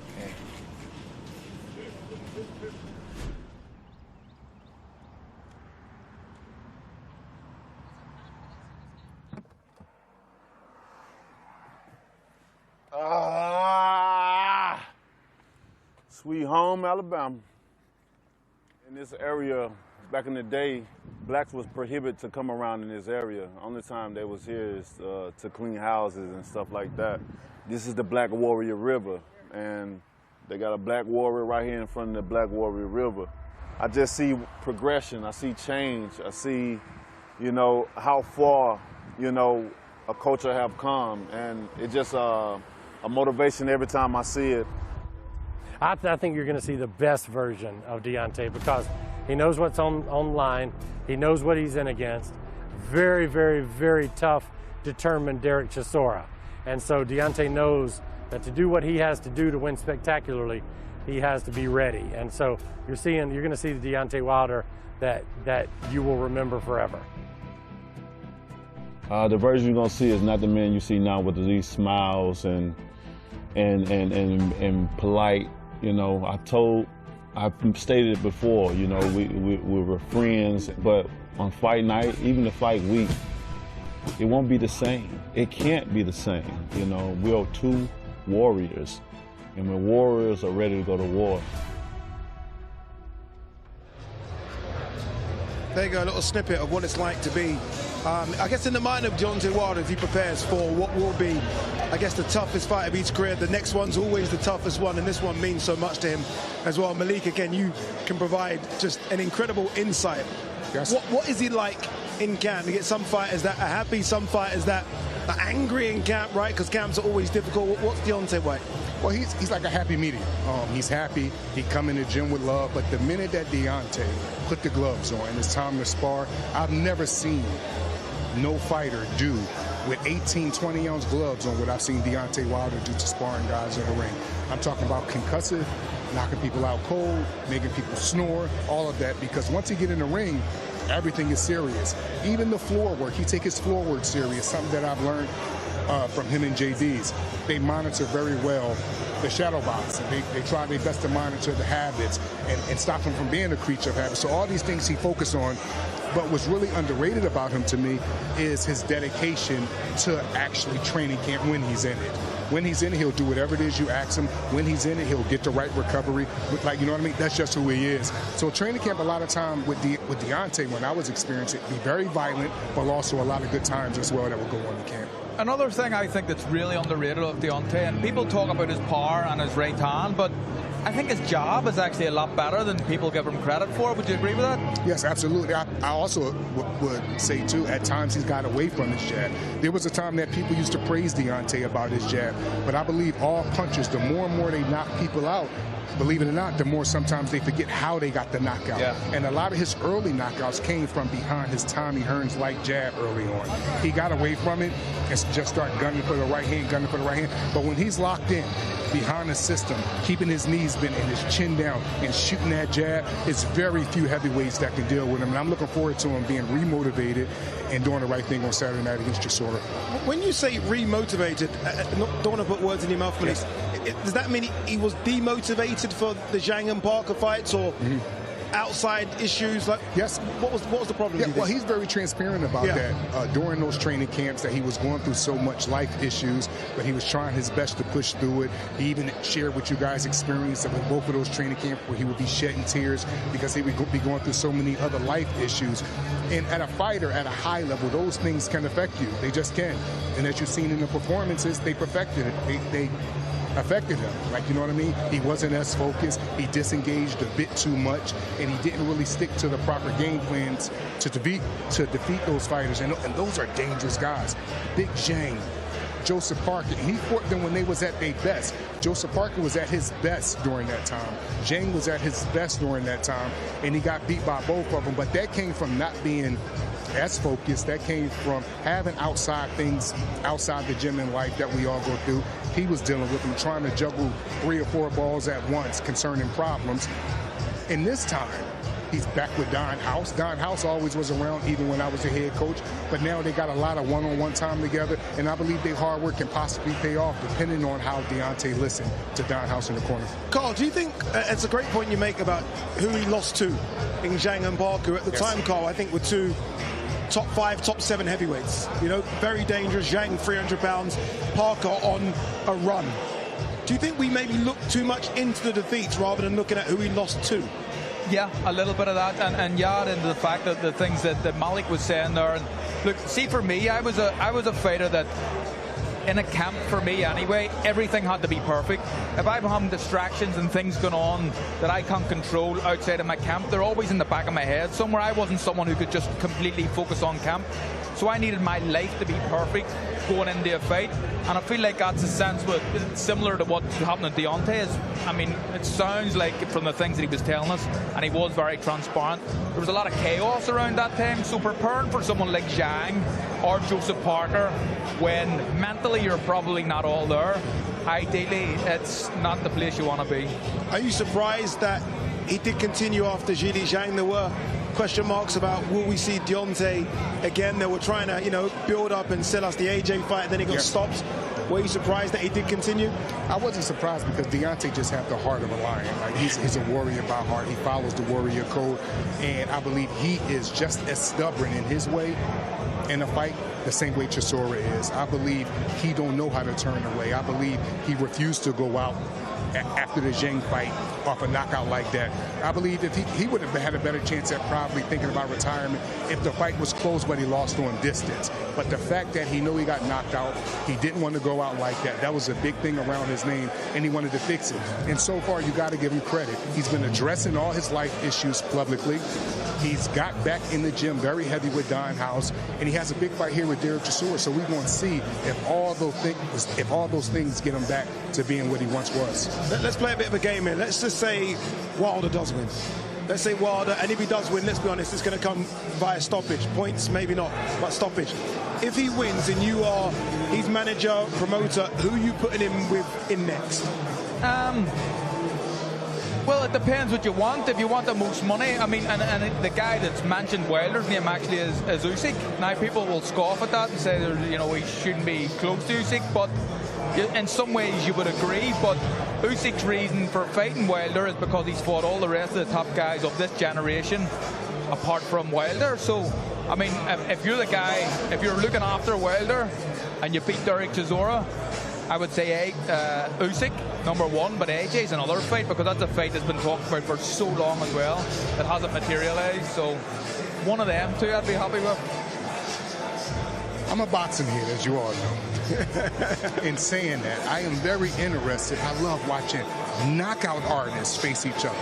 I'm not talking about just heavy-handed fighters fighting each other. I'm talking about knockout artists facing each other. And we're at the end on the second half of Deontay Wilder's career. And I would love to see him face a Fabio Wardley here, not literally here, but here on the other side of the pond, possibly at the O2 Arena, wherever it's sell. Two knockout artists, and I'm talking about one-punch knockout artists. It kind of puts me in a frame of mind of when Gerald McKellen fought Julian Jackson. Wow, two knockouts. The game needs it, the division needs it. I would love to see it. But as far as the big picture, obviously we all would want to see the Usyk thing, or we all would want to see other things. But I would just love for him and Fabio to get it on. Two knockout artists. Even over here, I hear sometimes with the comparisons of, wow, he's knocking out people how Wilder was. Well, we need to get him and Wilder in the ring so they can settle and see who's the real knockout artist. The fact that you guys have mentioned 3 different names, again, tells you just how big a star Wilder is. And again, the carrot being dangled in his face. You said AJ and Usyk, you said Wardley. All 3 fights are enormous, especially if Wardley wins a world title, all 3. That's what, I guess, that's why we have to wait and see how Wilder looks on Saturday. If Wilder looks good, I guess the show continues. The train keeps going on. Yeah, it's like anybody at this stage of their career. It's about how you look, really, isn't it? And both guys will be looking to win, but if Wilder... I mean, Wilder's a guy who's very, very lucky because he could be a mile behind in a fight and he can rely on that power to get him out of trouble. I've seen it against Luis Ortiz where he fought him in Las Vegas and I was sitting ringside, watched him being comprehensively outpointed, but he never panicked because it was like, I know once I land, I'm going to get you. And the first shot that hit him, it hit him on his forehead. Yes. I mean, that should be breaking your hand, not knocking a guy out. Yes. And they just shoot, the guy's power is absolutely extraordinary. He's here. You know, I'm going to give Wilder an excuse. I live close to this area. Traffic can be monstrous. It can be a bit horrible. But he is about 45 minutes late. But I won't tell him he's late. But he is here. And he looks hungry, Malik. He looks motivated. I almost feel like there's a big weight lifted off Wilder's shoulders. Yes. And he almost seems to be walking into this one with a bit more freedom. Yes, and I believe that he wants to hurt Chisora more than people really realize. I think these guys have done a good job with the promotion. You know what's real interesting? I think, like, even though they have so much love and respect for each other, it's something that's been like an enigma that's kind of still been interesting about the press conference. And I know what it is. We want to know and see these guys turn that love into violence immediately. I believe they're going to do that Saturday night, and I can't wait for it. Indeed. Chisora, we know what he brings. Nickname War Chisora, the Bronze Bomber as well. One thing Chisora has promised is that he is going to drown Deontay Wilder. He's going in to take him into deep waters. This is what he's been telling us. 100 fights between us, brother. Once that bell rings for 12 rounds, we are not friends. 12 rounds? That's cute. It's gonna be a war. One punch, Derek. That's all it's ever taken.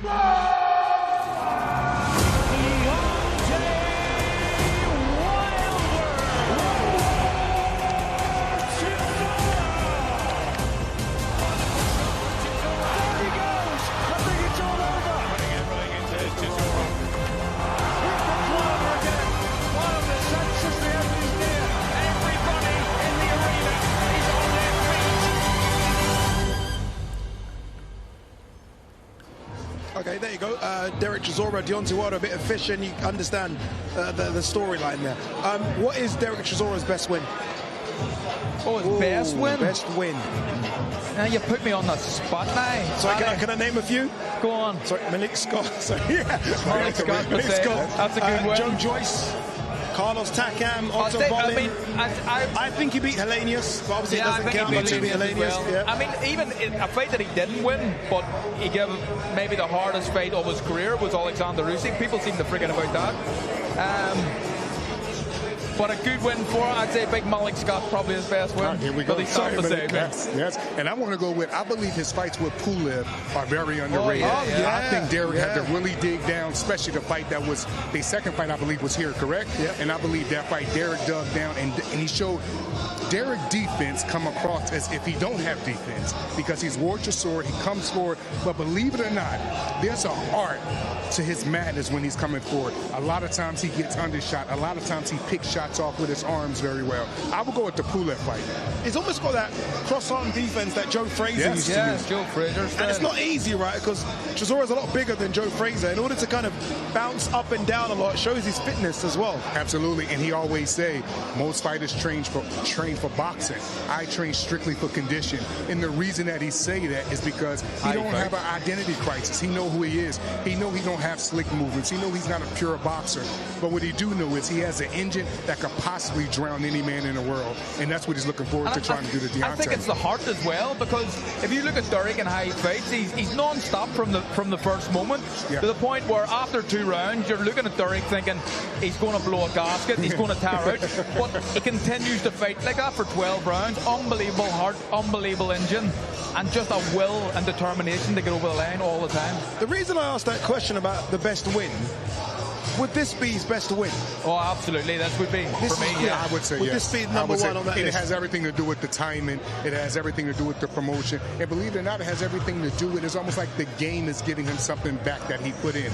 And what have Derek Chisora put in this game? A bunch of guts and glory. So him getting a win, I would totally understand. But Wilder has an equalizer that could possibly stop that. Could Wilder win on points? I can't see it, to be honest. I think that he, because of Derek's style and high fights, he's going to be on him a lot. He'll be winning rounds, I think, Derek. Well, I mean, like we said, we talked about the Luis Ortiz fight. Wilder wasn't concerned that he was a mile behind on the scorecard because it's almost like once I land, that's it. And I think he'll be having the same approach in this fight. Can he win on points? I mean, he can, but I don't think he can in the same sentence. Give me the American point of view with Wilder. Obviously, look, WBC heavyweight champion. He should have the respect of the American public. Are they still behind Wilder? Have they moved on? Are they looking at the next forces? Maybe Jared Anderson. I know he's coming off a defeat, but he's kind of getting back to himself. Is Wilder still the man in the heavyweight division in America? I believe certain fighters come through boxing that they don't just have fans, they have a cult of fans. Deontay Wilder don't just have permanent fans, he has a cult. You can't tell them nothing about Deontay Wilder. And that cult and that fan base is pretty big in the United States of America. So yes, his fan base is still good. People still believe in him. And you got to realize they're going to continue to believe in him because he gave them so many exciting nights. Not by decision. They watched him vitally give entertainment and knock people out cold, give people shakes while he was on the ground. This is entertainment, and Deontay Wilder did that more than 40 times. America is not going to forget that, and they standing by him. It's kind of crazy, isn't it? That two guys at a similar part of their career. I do not mind the fight, but I'm very, very excited for what I think will be an absolute war. Indeed. All right, let's hear from both Wilder and Chisora. I was lucky enough to, or unlucky or lucky enough to be in the middle. Take it whichever way you can. They did speak to each other. It was a face-off, and I'll show you a small snippet of that as well. Bro, I love you. You're my dog. I swear to God, I want to be you. You don't understand. It's a... You haven't got a clue what's about to happen on the 4th. Everybody says they have a clue, but they ain't got a clue. So I want you to come prepared, no excuses, because I am turning up. As you guys Americans say, are we turning up? I'm coming. I am coming. There's no two ways about it. I'm coming. I'll be very possessed. I'm coming. Yeah, and I will win the fight. 10-4, I receive it, roger that. But on the other hand, I'm coming as well, brother. And many times I've said I love you to death, man, like a real brother. The relationship that we have built has been strong, you know, and after this, it's going to be even stronger. When you retire, I'm going to give you a little gift, and that's going to be a black eye, maybe 2 if you're lucky. But I gotta do it, man. I already got 2 already. But I gotta do what I gotta do. You know, this is my time. This is my getting myself back together. Your mind is already on retirement, and I'm gonna be gladly to put you in it because this is what you want. Thou shalt not pass. Thou shalt not pass. For me, I'm in a different path. I'm in a different journey. I'm the most happiest I've ever been. You know, going through it. I gotta do what I gotta do, bro. Thou shalt not pass. There's nothing against you. But understand, when I get in the ring, I'm gonna turn into a road man. You understand me? Oh, I like that. Yeah, road man. Yeah, man. Yeah. He's in the building. He's in the building with his manager, Shelley Finkel, long-term manager as well. That face-off, that was as serious as it got. That little snippet there. These guys are jovial and happy-go-lucky with each other. It's going to get serious. I think we know that on Saturday night. But that moment there, which you saw, was me saying, both of you, take your glasses off and tell the other person how you're going to win. And Chisora's like, I'm going to drown you. And when he said, you don't know what's coming, I kind of understood what he meant. Like, this is all fun and games, but you're going to go into deep waters. And I loved it. I think I saw a bit, until they started laughing, I saw both guys lock eyes and start to understand this is serious business. I think Malik would be able to speak to that better than me, but I think Derek is right in the sense that that's how he fights. We know what he's about. He's going to try and drag him into deep waters, and it's up to Deontay to be able to deal with that. I think Deontay understands that as well. This is going to be a difficult fight for however long it lasts, but he'll be of the mindset, I think, of Ortiz, that I could be a mile behind this fight, but once I hit you once, that's it, game over. And that's why he's always got the confidence. Wilder, I believe, is 40, 41. He looks 10 years younger than that. Yeah. Like, honestly, he looks like he's still got so many more years left in him. Father Time gets us all, though, Malik, right? Yes. And who knows if it will get him on Saturday. Father Time is undefeated. But, you know, what they say, black don't crack, right? Black don't crack. That's what they say. Sorry, Carl. Carl look good, though, man. Carl look good. Yeah, he can come to the barbecue. He's good. But he's been taking care of himself. Like I said, he's rejuvenated. He's been training hard. And you're right, Ida. He does look, I would say, 32, 33 years old, if anything. So that just goes to show there's no real wear and tear. A lot of times you can see fighters that fought as long as Deontay before they even get in the ring, they look more than their age. He doesn't look that way. It looked like he's ready to put on a good performance Saturday night, and I'm looking forward to it. Is this annoying for the fighters, Carl? I mean, obviously there's some things you just have to do, right? You have to go to media public workouts. You have to do the press conference. Ultimately, the fighters just want to be in the hotels, getting massages, chilling out. Or do they like this? That kind of second to last time to really look into your opponent's eyes? That depends who you are, really. I think that it was different for me because I was always someone who was struggling to make weight, and to do one of these things so close to the weigh-in was always a bit of a nuisance, if I'm being honest. But the boys don't have that worry, and I would imagine, knowing their two characters, they probably quite enjoy a press conference. Yeah, this is an incredible turnout, by the way. Again, yes, it is. Members of the media. This is all members of the media in front of us right here, right now. And it goes to show the excitement people have for Chisora versus Wilder. It's an incredible fight. 50 fights each is incredible as well. I mean, heavyweights of today's era just don't get to those numbers. Most are getting to 30s max. For these two to be cracking on to 100 combined fights is incredible. I think so too. And Deontay said he wasn't even aware that this was his 50th fight. And some say, oh, he's just saying that. But I really believe in this game, fighters can have so many fights that, and they strive to chase everything that have to do with legacy and not counting what's going on in the outside life, that you can end up forgetting. You had your wars, you've been through big fights, you've been through little fights. So yeah, you could lose the number amount, but for both of these guys to be on a 50th fight and they fighting each other, they always say everything's supposed to happen when it's supposed to happen. I believe them two fighting is happening at the perfect time. Speak to that, Carl. 50 fights each. It's a number that in the heavyweight division, I mean, we see it in the lower weight classes because they seem to have more fights. Yeah. But in the heavyweight division, you don't get to those kind of numbers. No, you don't. But even in the lower weight classes, in these days, someone to hit 50 numbers or 50 fights is a rare number. So credit to the boys, but like you said, Addy, to be doing it in the heavyweight division, and for Deontay to be saying, I want to continue after it, who knows, he might hit 60. I mean, this is the number that used to hit back in the 50s and 60s when guys had that amount of fights, but it doesn't really happen anymore. So credit to both boys for fighting so much, so often, for so long, and for giving us all the shows that they have. Credit to you two as well for talking for so long. We are now ready to go. Both men are here. Let's throw it up to Adam Smith for this one. Derek Chisora versus Deontay Wilder press conference.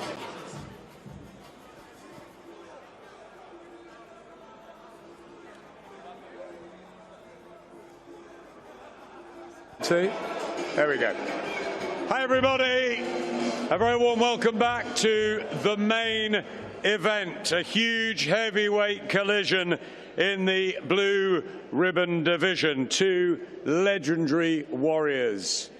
And let's bring them in for the final press conference. Just a couple of days to go. 2 more sleeps for the pair of them.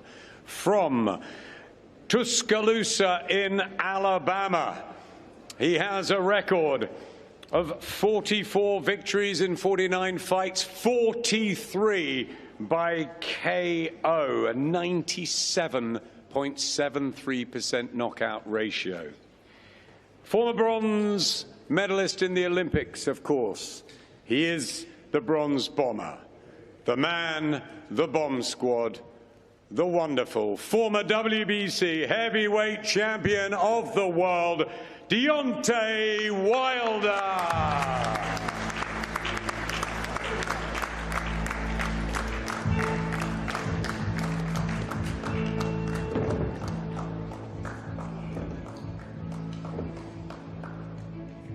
And also in fight number 50, isn't that incredible? 100 between the pair come Saturday night. He won the ABA title, I think 20 years ago, maybe even here. The former British, Commonwealth and European champion, 2-time world challenger, but so much more to the sport. The cult character, the entertainer, the unpredictable, the wonderful. Won't we miss him when he's gone? Derek War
Welcome, everybody. So they've entertained us for so long. They've excited us, and finally, they come together. Derek Chisora and Deontay Wilder. We cannot wait. Deontay, let's start with you. Welcome back to Britain. Saw you a few weeks ago. It was all very sweet and respectful at the press conference down by the river. We're now at your call, the home of British boxing. Fight face, fight eyes on you now. 48 hours to go till you're meeting Derek Chisora. What now ticks through the mind of the Bronze Bomber? Just ready to go, you know. I mean, the talking has been done. The training has been done. Here we are, the final presser. The only thing we have left is the weigh-in and time to fight. You know, the hardest part is just waiting. You know, this is the hardest part, waiting on that time. And I'm ready to go. I've been telling everybody I had to heal, you know, and it took a long time for me to heal. But, you know, sometimes it takes those times to get to the point, because sometimes we can rush things as being human. We never want to be patient. We want things right then and there. And this healing, I had to wait. I had to take time. I had to heal physically, mentally, emotionally. And I think I've done that, Adam. And come Saturday night, I will prove that, you know. It took you some time to get here tonight. Was that the good old London traffic, or some mind games late on to your old rival? No, not at all, you know. It was a little bit of traffic, but also, you know, coming from training, getting myself together, take a shower. You know, I'm big on hygiene, so so I had to come and get myself together, get myself right, and sorry for the tardiness, but we're here. We'll let you off. I appreciate that. Do you feel right? Do you feel, I suppose we can ask this question over and over again, as good as ever? But you have to be now, don't you, at this stage in your career? This is last chance saloon. I have to feel right, you know. It's many times I should have canceled different fights because, you know, physically I wasn't there, but mentally I just wanted to see what I would do in certain wars, you know. Like I said before, I only got into this business because I was a father that risked my life to save a girl with spinal bifida life. You know, that was the only. I come from Tuscaloosa, Alabama, where we believe in football and basketball, mostly football. And as a child, you want to do as you see. And that was my plans all along. You know, knowing that I couldn't go to school anymore and participate in those things to make me a professional, I had to go to the School of Hard Knocks and join the gym, and, you know, and it came to be boxing, and here I am now, you know. So, like I said before, I've been selfless for a long time. And at this point in time in my life, I'm selfish. So I'm going to enjoy these times that I have. And because I know when it's over, when I do say I've hung up the gloves, you know, people are going to miss me. And I'm not coming back, you know, at all. You know, I am going to be one of those people that say when I retire, you don't have to worry about me coming back every week saying I'm back, you know, surprise. Nah, when I say I'm gone, and that's it. So enjoy me while I'm here. We will enjoy you. We have enjoyed you. And we're ready to see another big performance Saturday night, Deontay Wilder.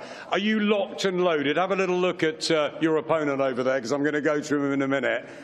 He's going to bring the war. What are you bringing Saturday night? Man, I'm bringing a lot of things, you know. I got things that I'm wearing.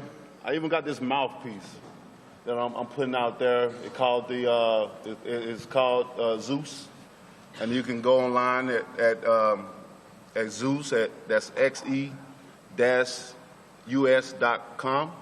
and it's a mouthpiece that's for performance and for professional athletes.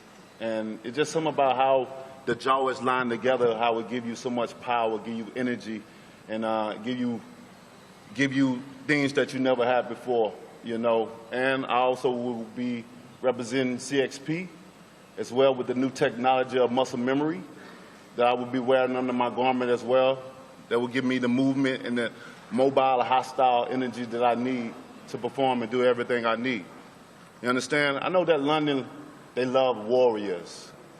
But what happened when a warrior come against a freak of nature? You know, Derek bring pressure, but I bring a power that ends bloodlines. Derek, he's coming to fight, but I'm coming with a detonation. And in that ring of the O2 Arena, it will be a fight, and it's gonna end in that with an explosion. So I don't want y'all guys to mistaken us from the friendship or the things that that's been going on. It's gonna be live, it's gonna be real, and I can't wait for it. And I'm gonna tell Derek, I hope he bring his heart, because I'm gonna take that too. Okay, Derek, he's taking your heart, 43 knockouts in his 44 victories, but you bring the war. Hey, listen, 1, 2. 1, 2. Is this on? That's the one. Is this on? No, I'm joking. Listen, listen, I think everybody knows what time it is when I get in the ring. You know, there's no point of trying to say, oh, I was not ready, or this and this. Boxing is so easy. You know, it's put your hands up and hit the other guy. That's it. That's it. That is it. Everybody complicates boxing by doing all this and this. No, no, boxing is so easy. Just put your hands on your chin and rush to the other guy and hit him. That's what I'm going to do. So I've done it from 49 fights. Some I've won, some I've lost. You know, but I keep bouncing back. But this time I won't be bouncing back. I'll be getting out of the ring and going home. Listen, Deontay had a great power. You know, great power. But I can guarantee you that there's no point of when you come and sit down, or you won't be sitting down, you're going to be standing up, because I am starting so fast that this fight will not see 12 rounds. And I hope his gumshoe Zeus helps him out, or whatever he's got to give him the energy, because I know what energy I need. I need that crazy energy. So I don't need Zeus or anybody. I just need war and pain. That's what I'm bringing. You know, I'm going to hit this man everywhere. I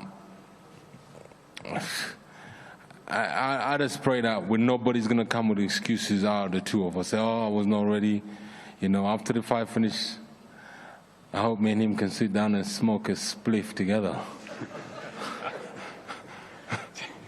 Derek, he says he's going to take your heart. I don't think it's been taken yet through your 20-year career.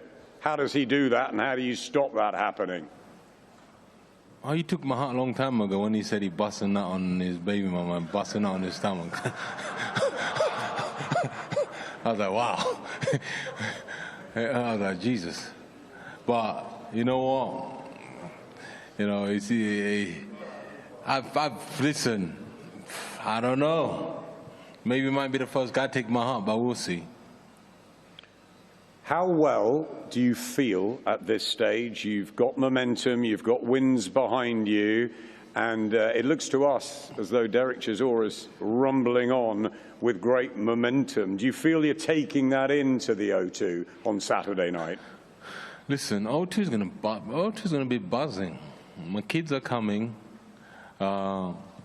Listen, I don't know. The only hardest thing about O2 for me would be that ring walk.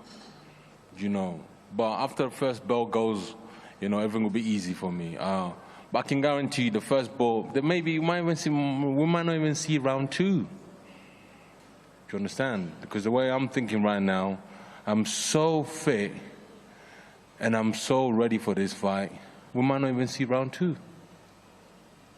I might say, you know what, fuck it, let's go. What's there? Let's be honest. Fuck it. I'm going to say, you know what, fuck this shit, man. Let's just go. You know, I hope he's ready, because I'm just going to say, you know what, fuck this shit, man. Let's just fucking go for this shit. Yes, I'm like, you know what, fuck it. I'm going to do that. Fuck it. Let's go. That's it. So there's no way of like, oh, in round 2 going to do this. No, fuck it. I'm going to tell my trainer, say, you know what, fuck it, we're going.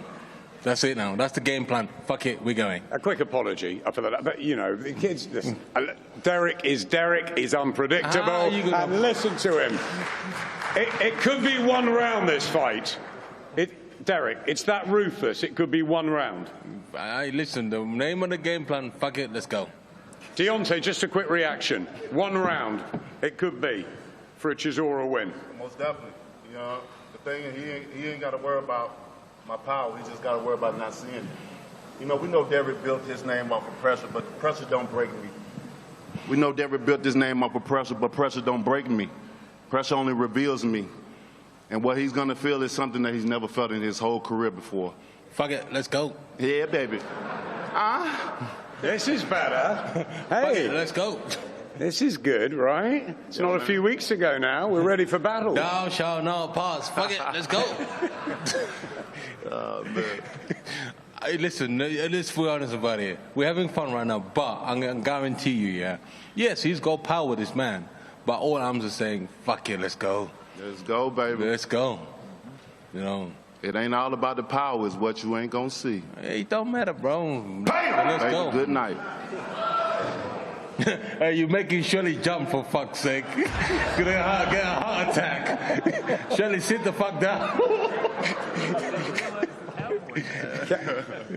Listen, all I'm saying is we're going to have a good time. Yes, me and this man here are cool, but we are going to have a good time when we arrive at O2 Arena. There ain't going to be no It's going to be, fuck it, let's go. Fuck it, let's go. Fuck it, let's go. Fuck it, let's go. Fuck it, let's fuck it, let's fuck it, let's fuck it, let's go. Fuck it, let's go. Let's go. The table nearly goes again, Callis Howland. You've been in the middle of huge heavyweight promotions before. I remember sitting with you in Manchester when the table did topple over, and we got a cracking fight, didn't we, with Derek and Dillian? I just felt the vibrations go there. The last time that Derek did that to me, a table went flying. So, yeah, listen, blessed to be here. It's what a fight to be involved in. You know, I've been lucky enough to be involved with the Holyfields, the Klitschko's, the David Hayes, massive heavyweight nights. This is, I've got to say, the fight I've been most excited to promote a heavyweight. It's just you know, heavyweight boxing is one thing, but the characters it produces, the ride I've had with Derek over the years, ups and downs and sidewayses, and, you know, obviously Deontay Wilder speaks for himself, longest serving heavyweight, WBC champion of all time, hardest punching heavyweight of all time. But I've got to say, Derek Chisora, man, got to go down as one of the greatest characters of all time. Yeah? And the journey this man has had through the sport. I remember a show that we did with Derek. Derek just wanted to get out. And I remember you coming over to Germany and you fought like before the cameras went on. He just wanted to fight. And, you know, then it, you know, went to stadiums in Germany, and then he came back over here. And, you know, what a journey, man. What a journey. And, you know, we're lucky to be part of it. It's the first big MF Pro show since our inception a few months ago, so we're excited to be putting it on. Delighted to be working together with Queensbury, you know, with such a long legacy. We're the shortest legacy in the business, working with the longest legacy promoter in the business. So, you know, as I said before, the undercard, 9 fights. It's going to be one hell of a night, and as the beautiful global home of boxing, DAZN puts it, an icon must fall. I think that's a good time to go to DAZN's Alfie Sharman for your thoughts about A, this huge heavyweight fight on Saturday night, and B, the heavyweight scene. It's just week after week now, live on DAZN. Yeah, thanks, Adam, the voice of boxing. Mate, I don't know why you are sitting here and talking. You need to get off. I didn't tell you you're not talking today. Well, fantastic. 1-2, 1-2, yeah. Alfie, why are you sitting here and talking? Because it's our show, Derek. We approved your show. You approved it. I wanted to go to Sky, and then you guys jumped on it. We're not at Sky. Alfie, come on. You're not talking today. I was going to wish you the best of luck. Thank you very much, Alfie. I love you, bro, but I know your Tinder profile has been booming up with the chicks because you're sitting next to Deontay Wilder. It's Shelley. No, I'm joking. Listen, yeah, thanks. It will go on longer if I keep getting interrupted. I just want to say it's great to be here at the historic Guild Hall. You know, as you said, the tagline here, an icon will fall. You know, despite the back and forth, you know, Derek obviously is an icon, and Deontay has achieved so much in the heavyweight game. On Saturday, there will be fireworks. This time, 7 days ago, I was sitting introducing heavyweight season, and what's happened since then. On Saturday, we saw Moses Ntalma knock out Jermaine Franklin, probably the future of heavyweight boxing. Yeah. At last. We're not talking about anybody else. What's my microphone off? Is it on? It's on. Yeah, it's on. It's on. Okay. And here we are with these guys, the icons. I think on Saturday someone's getting stopped. Listen, we as a broadcaster are traditionally agnostic. I know who I'd like to win, but the very best of luck to both men on Saturday. We look forward to seeing you all there live and exclusive, only on DAZN. Thank you. Thanks. Thanks, Alfie. I'm sure you and Derek will get a beer after the fight. Right, over to Amr Abdallah from MF Pro. Nice to see you. What a great event it is on Saturday for MF Pro and for British boxing to see these two guys in the ring. Don't do it, Derek. Don't do it. I could bet any money I know where your jacket is from. Gucci. So once they give us a sponsorship for the next MF Pro show in association with DAZN, we will promote them. Everybody, thank you so much for coming out. Everybody tuning in around the world, live on DAZN exclusively. We have the fight of the year. Derek Chisora, Deontay Wilder. It's not about titles. It's not about rankings. It's not about anything. It's about the funnest fight in the heavyweight division. You've got the master of knockouts, Deontay Wilder, the heaviest punching heavyweight in the history of the sport, against the heart and pride of Derek Chisora. Let me talk. When Derek called me for this fight, I didn't call you. Stop. Stop. Turn that mic off. The conversation went just like this. The conversation went just like this. Go on. Hold on. Go on. I did not call you. Get it right. Okay. Okay. Are you done? So the conversation went just like this. Yeah. Go on. Brother Amir, yeah? Yeah. I got a fight for MF Pro, yeah? Yeah. Okay. Is that what you... let me talk. Derek, let me just finish talking. Yeah, I want to give you guys a gift, yeah? Sure, Derek, what's the fight? I want my last fight, yeah, to be with MF Pro, yeah? Okay. And I want... So I thought he was going to give me a soft touch, you know, somebody he can take his 50th fight with in London to go home, and he said, I want Deontay, yeah? I go, Wilder? And he's like, who the fuck else is called Deontay? And I said, okay. I said, Derek, are you sure you want this fight for your last fight? So because, you know, Derek and I have a personal relationship, but because I've never dealt with him in a professional sense, I called my partner Kelly and I said, Kelly, this guy's a nutcase. He wants for his last fight Deontay Wilder. So we got the team on the call, and we have the best team in boxing. Kelly and Nissa Sauerland, legends in the sport. Mams Taylor, the mastermind behind Misfits, KSI. Let's give them a big round of applause to the MF Pro team. And the guys were like, are you serious? Are we going to launch with Wilder Chisora? And then Derek's like, Chisora Wilder, yeah? I said, okay, fine, Chisora Wilder. And the fight was made. I called Shelley, who I have a great relationship with. He called Deontay. And they were like, yeah, we're in. The fight literally took a half hour, 45 minutes to get made. It would have taken shorter if Derek would have called back faster. But the fight got made quick because both guys wanted. Throughout this promotion, guys, I've been wanting to see Derek flip a table. I've been wanting to see Deontay scream and push. It's just not that kind of promotion. This is a buildup of two legends, two icons in the sport. And one of those icons will fall on April 4th. Deontay will bring everything that he's known to bring. Deontay's mentality in this fight is different than I've ever seen. You can't provoke him. You can't push him. He's a lot more emotionally, spiritually sound than I've ever seen. And to me, that's a very dangerous guy. I was sitting with Mike Tyson a couple of weeks ago, and we were talking about the fight, and Mike goes, this is one of the most interesting matchups in the history of this division because of the markup of this fight and the personalities of this fight. Derek's going to bring it. He's going to bring it for 12 rounds. And outside of Alexander Usyk, and I'll say this confidently, Derek is the most conditioned guy in boxing. I've never seen somebody as conditioned as him. He's going to bring, if he has to go 12 3-minute rounds of nonstop pressure, he will. But Deontay's only got to be great for 1 second until he clips him with that God-given talent of power that he's got. April 4th, you will not want to miss this. One icon will fall, Chisora Wilder. Don't miss it, exclusively on DAZN pay-per-view. Brought to you by MF Pro. Thank you.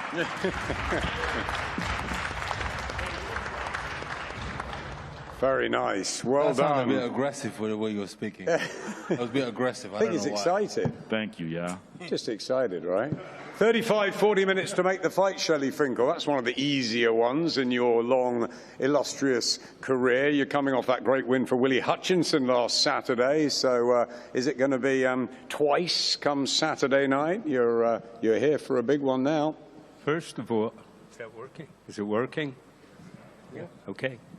First of all, Amir, you're speaking very well. I'm very impressed with this. I have a good mentor in Shelley Finkel. Thank you. My first experience with Derek was ducking when he threw that table over. I was handling Klitschko at the time, and I said, what is this? And I learned the Chisora storm when it came. And in the years that followed, Derek and I have a very, very mutual respect for each other on many levels. But it always seems I'm on the other side of the fence, and I have to root against him, even though I really like him, and I'm going to root very hard against him. And I think Deontay is going to do what Klitschko did. Thank you. Shelley, just one more before. Sure. I just want to know, you've been around Deontay from the beginning. You know him so well. What makes you really confident ahead of this one? Because his form's not been the best in the last 2 or 3 years. What is going to be special on Saturday night? You know, I'm just not a believer in crying over spilt milk. I know what happened with the Parker fight. I know about an accident he had there 2 days before. But we were also signed at that point for 2 fights against Joshua. The contracts were done. But fate has a way of intervening. The man is the strongest-minded person you'll ever meet. He's gone through a lot. He's overcome it. I've seen it personally. And now he has to prove it against an indomitable will who will be coming at him with everything. And I believe he'll do it. Deontay, they say setbacks inspire comebacks. You're 40 years old, not that you look it, you keep yourself in impeccable shape. Has camp been as good as it could possibly be at this stage? And do you have the reflexes and the speed still to land that dynamite power of yours? Camp has been amazing. You know, I can't say nothing less but amazing. I've had amazing sparring partners. I have an amazing team around me, have amazing doctors around me.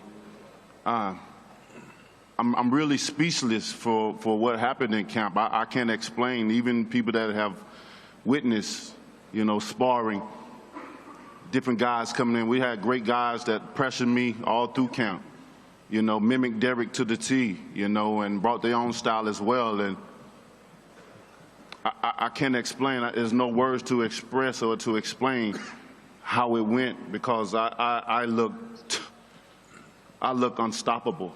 You know, I didn't even recognize myself in that. I was just so zoned out and just happy to be in the space that I was in. It was just amazing, and I'm just looking to transfer what I've done in sparring and training to the actual fight where it really counts, you know. And I'm looking forward to it all.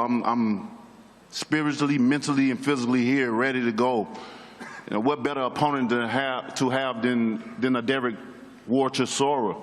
And what better place to be than in London at the O2 Arena? I'm ready to write my story in the history books there. And like Amir said, Derek has to be perfect for 12 rounds. I only have to be for 2 seconds. Then bam, baby, good night. And you will be for those 2 seconds. You'll find a way.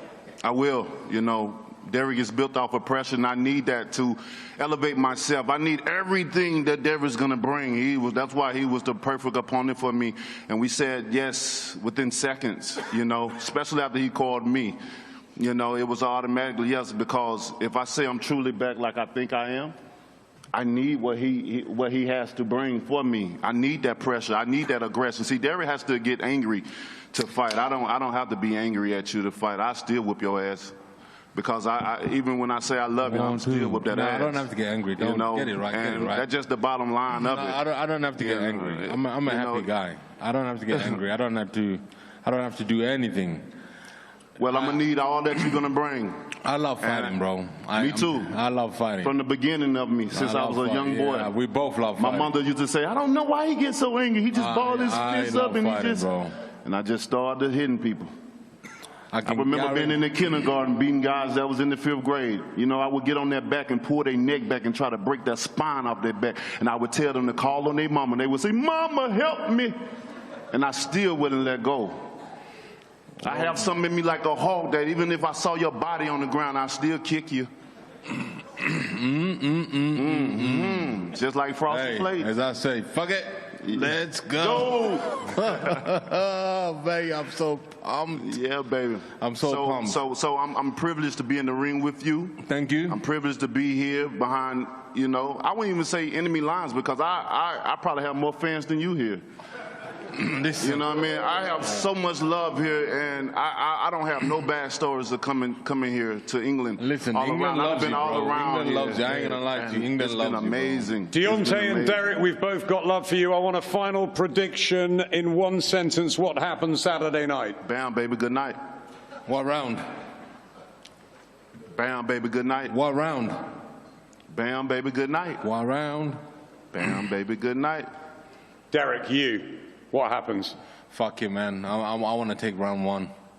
Derek's round 1. Yeah, I want that round 1 now. Bam, baby, good night. And bam, baby, good night. It is Derek Chisora and Deontay Wilder finally putting it together. The tension's been a little more than first time around a few weeks ago. The clock is ticking. Deontay and Derek, please face off in front of this packed media. Saturday night live on the global home of boxing, DAZN, MF Pro and Queensberry present an incredible event. The O2 is going to be bouncing.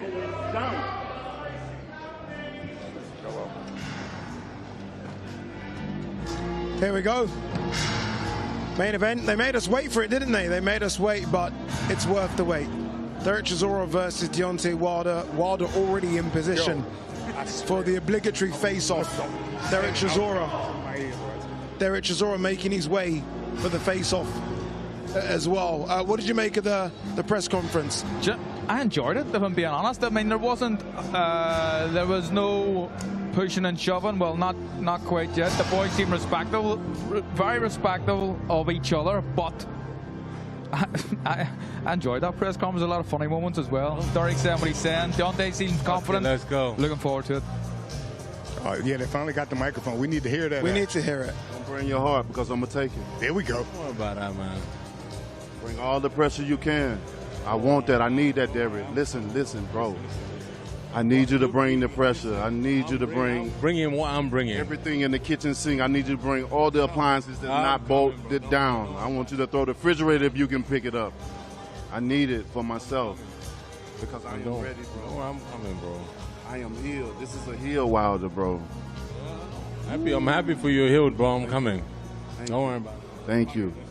And coming, when you retire, I want you to come to Alabama.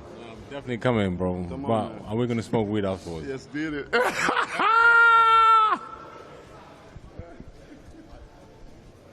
These guys are crazy, aren't they? You just don't know. Like, I see Callum behind, I know just exactly waiting what to you're see doing. if anything could happen. And it's like, okay, you guys are laughing now. We don't know if you're going to laugh or throw hands.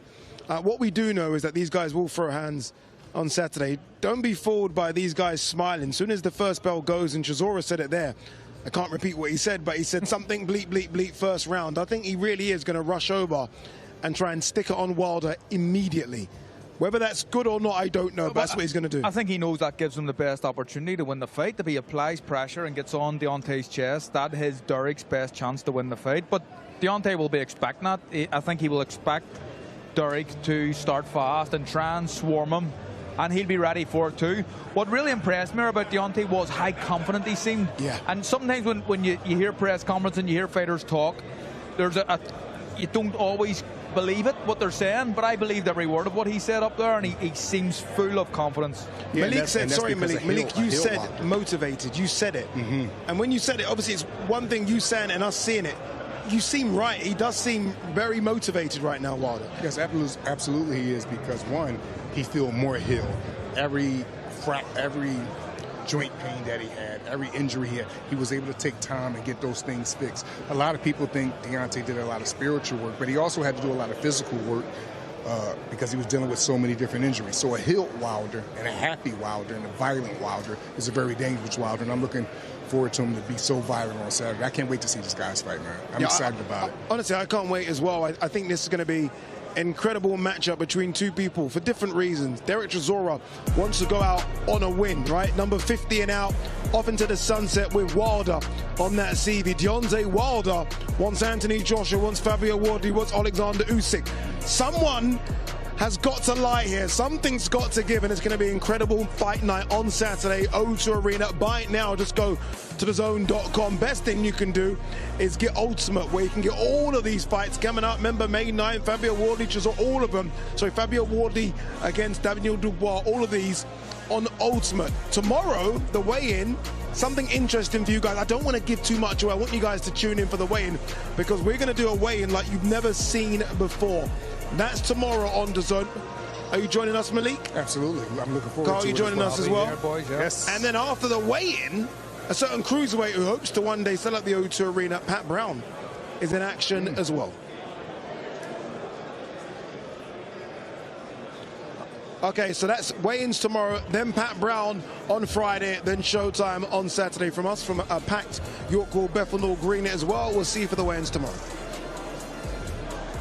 They say the body slows, that youth belongs to the bold, and that time is undefeated. And perhaps it is, but time has never understood pride. These are not young men chasing promise. These are men that have tasted consequence. One carries a right hand that can end the night in a heartbeat. And when that bell rings, who will remain standing? On April 4th, two heavyweights will meet, not as champions, not as prospects, but as warriors. Chisora, Wilder, an icon will fall.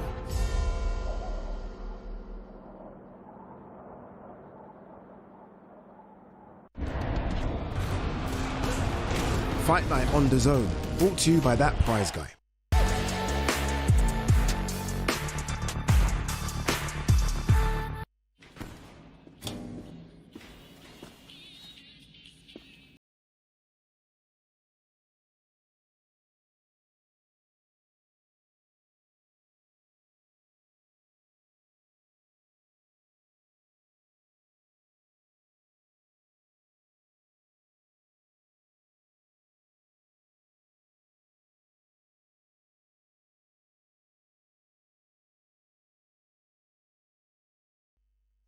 Time will tell if the new MG4 Urban can live up to the hype of its older brother.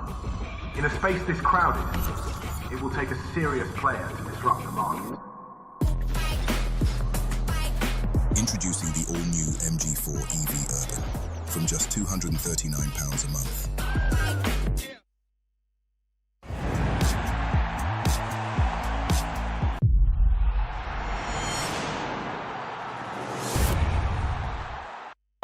Introducing the casino you love to hate, Mr. Q.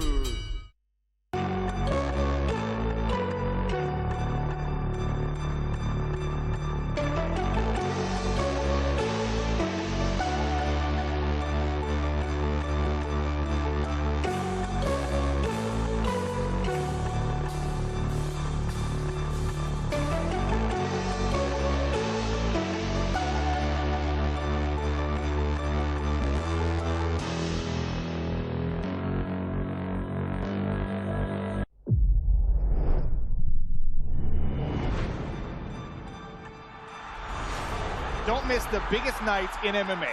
We are now set for the main event.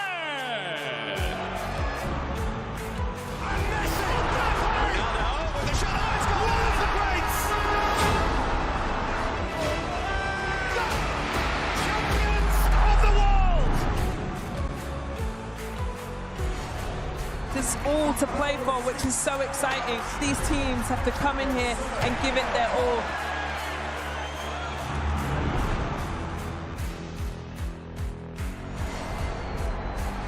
Have a real nice tempo. Goes baseline, watch out. Oh, my! Oh, baby! All the way down the runway for a big-time throwdown.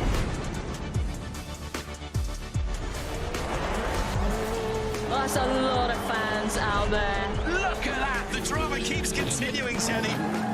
This is just brilliant.